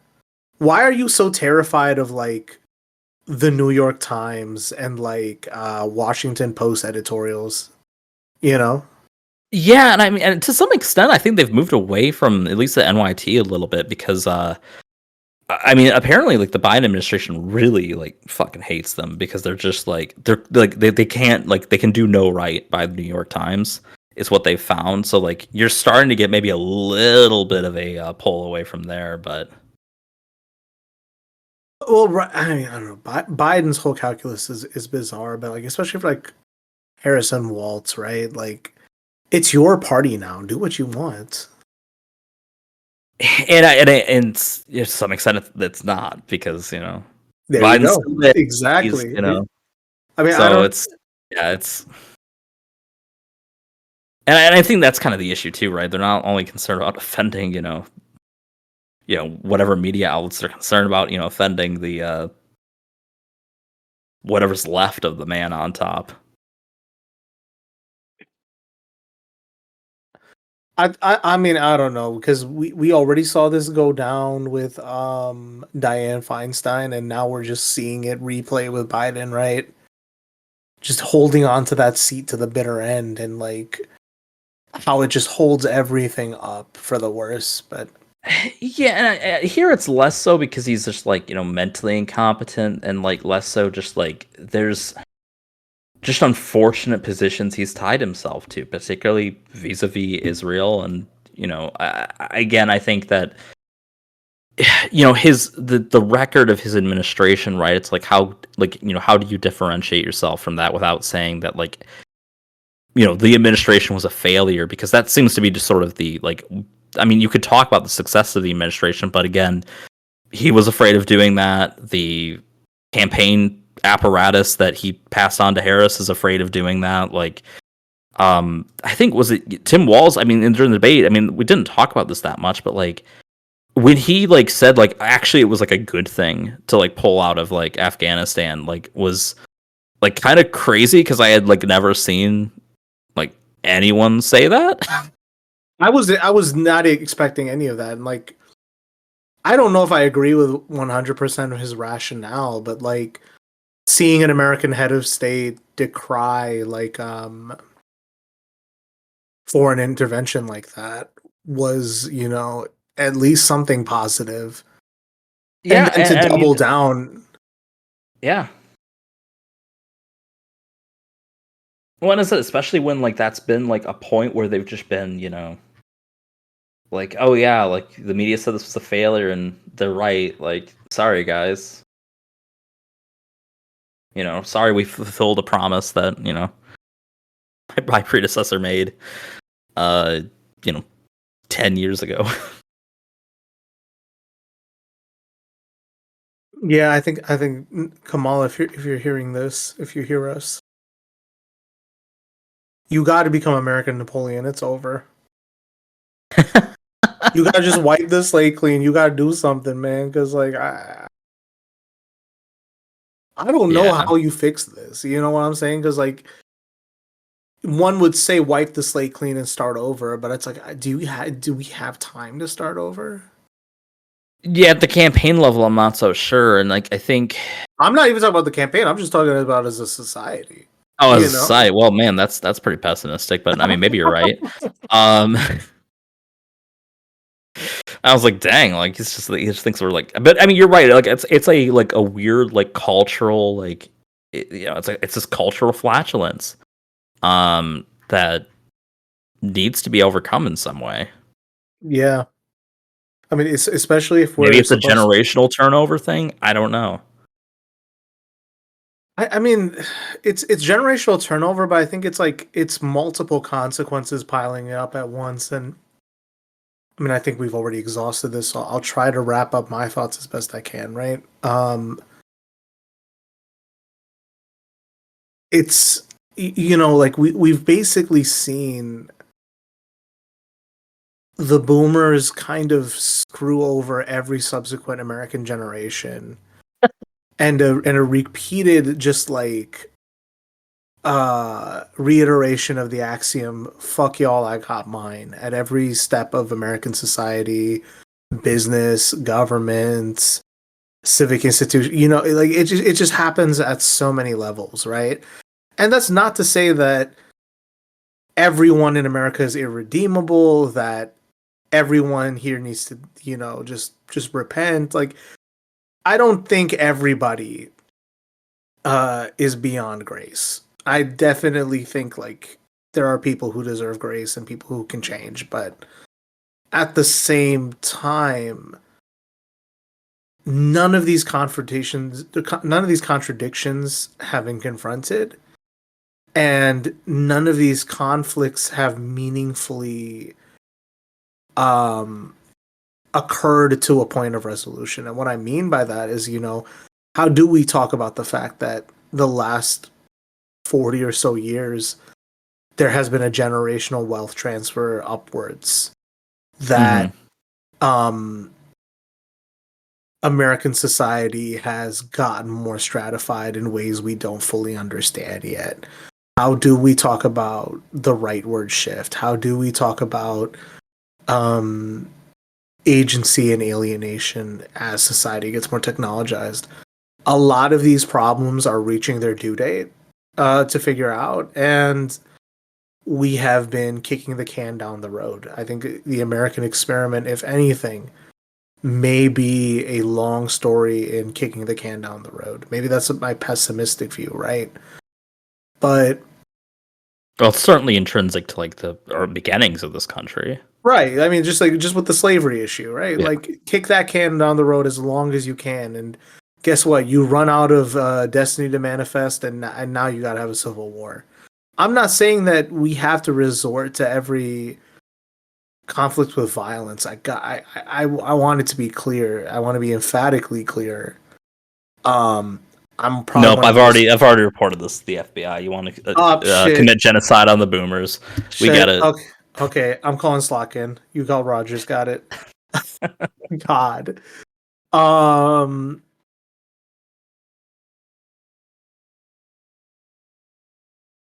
What I'm trying to say is like I'm one of the most conflict averse people you'll meet in your life, right? I'm definitely not in favor of just, starting fights, picking battles with everybody you meet. But how do you live in reality if people don't share it with you? That is a fundamental problem none of us can answer right now. Nor do the powers that be take an interest in answering that right now. And as long as those questions remain unanswered, we will continue to see decline. We will continue to see dysfunction. Maybe we are in the universal century timeline, and maybe in 21 years we'll have space colonies and new types emerge. I don't know. The new types did not emerge. Well, depending on who you ask, they never emerged. But the ones that, we had in there, they took a long time to emerge. So I don't. 20 years, you might be in your dystopian space penal colonies, and new types will be a distant foreshadowing. Oh my god, that's probably the one silver lining. I was able to do the greenhouse gaslighting live experience. I unfortunately do not have permission to upload it So I'll have to re-record. What permission do you need? Some of the people present were just like, I mean, we were, it was, it was a bunch of us. We were just having fun. We were, doing a lot of loose talk. Nothing bad, but just, just stuff like, hey, I don't usually get on podcasts. I don't want to put myself out there like that. I'm like, okay, that's fine. No. But I can re-record the whole thing. Plus, I'll give you the PowerPoint so you have it. But yeah, and I'll be teaching politics of sci-fi next semester, hopefully. So. it's in the books, I believe. So I just there you go. One lesson in the bag. There you go. Yeah. But yeah, I think sober reckoning is the order of the day. That's all I got for you. Fair enough. All right. Well, this has been another episode of Greenhouse Gaslighting. We got stuff in the pipeline. Stay tuned. It'll come out. Just give us some time to record. And until then, you know what to do. Take care.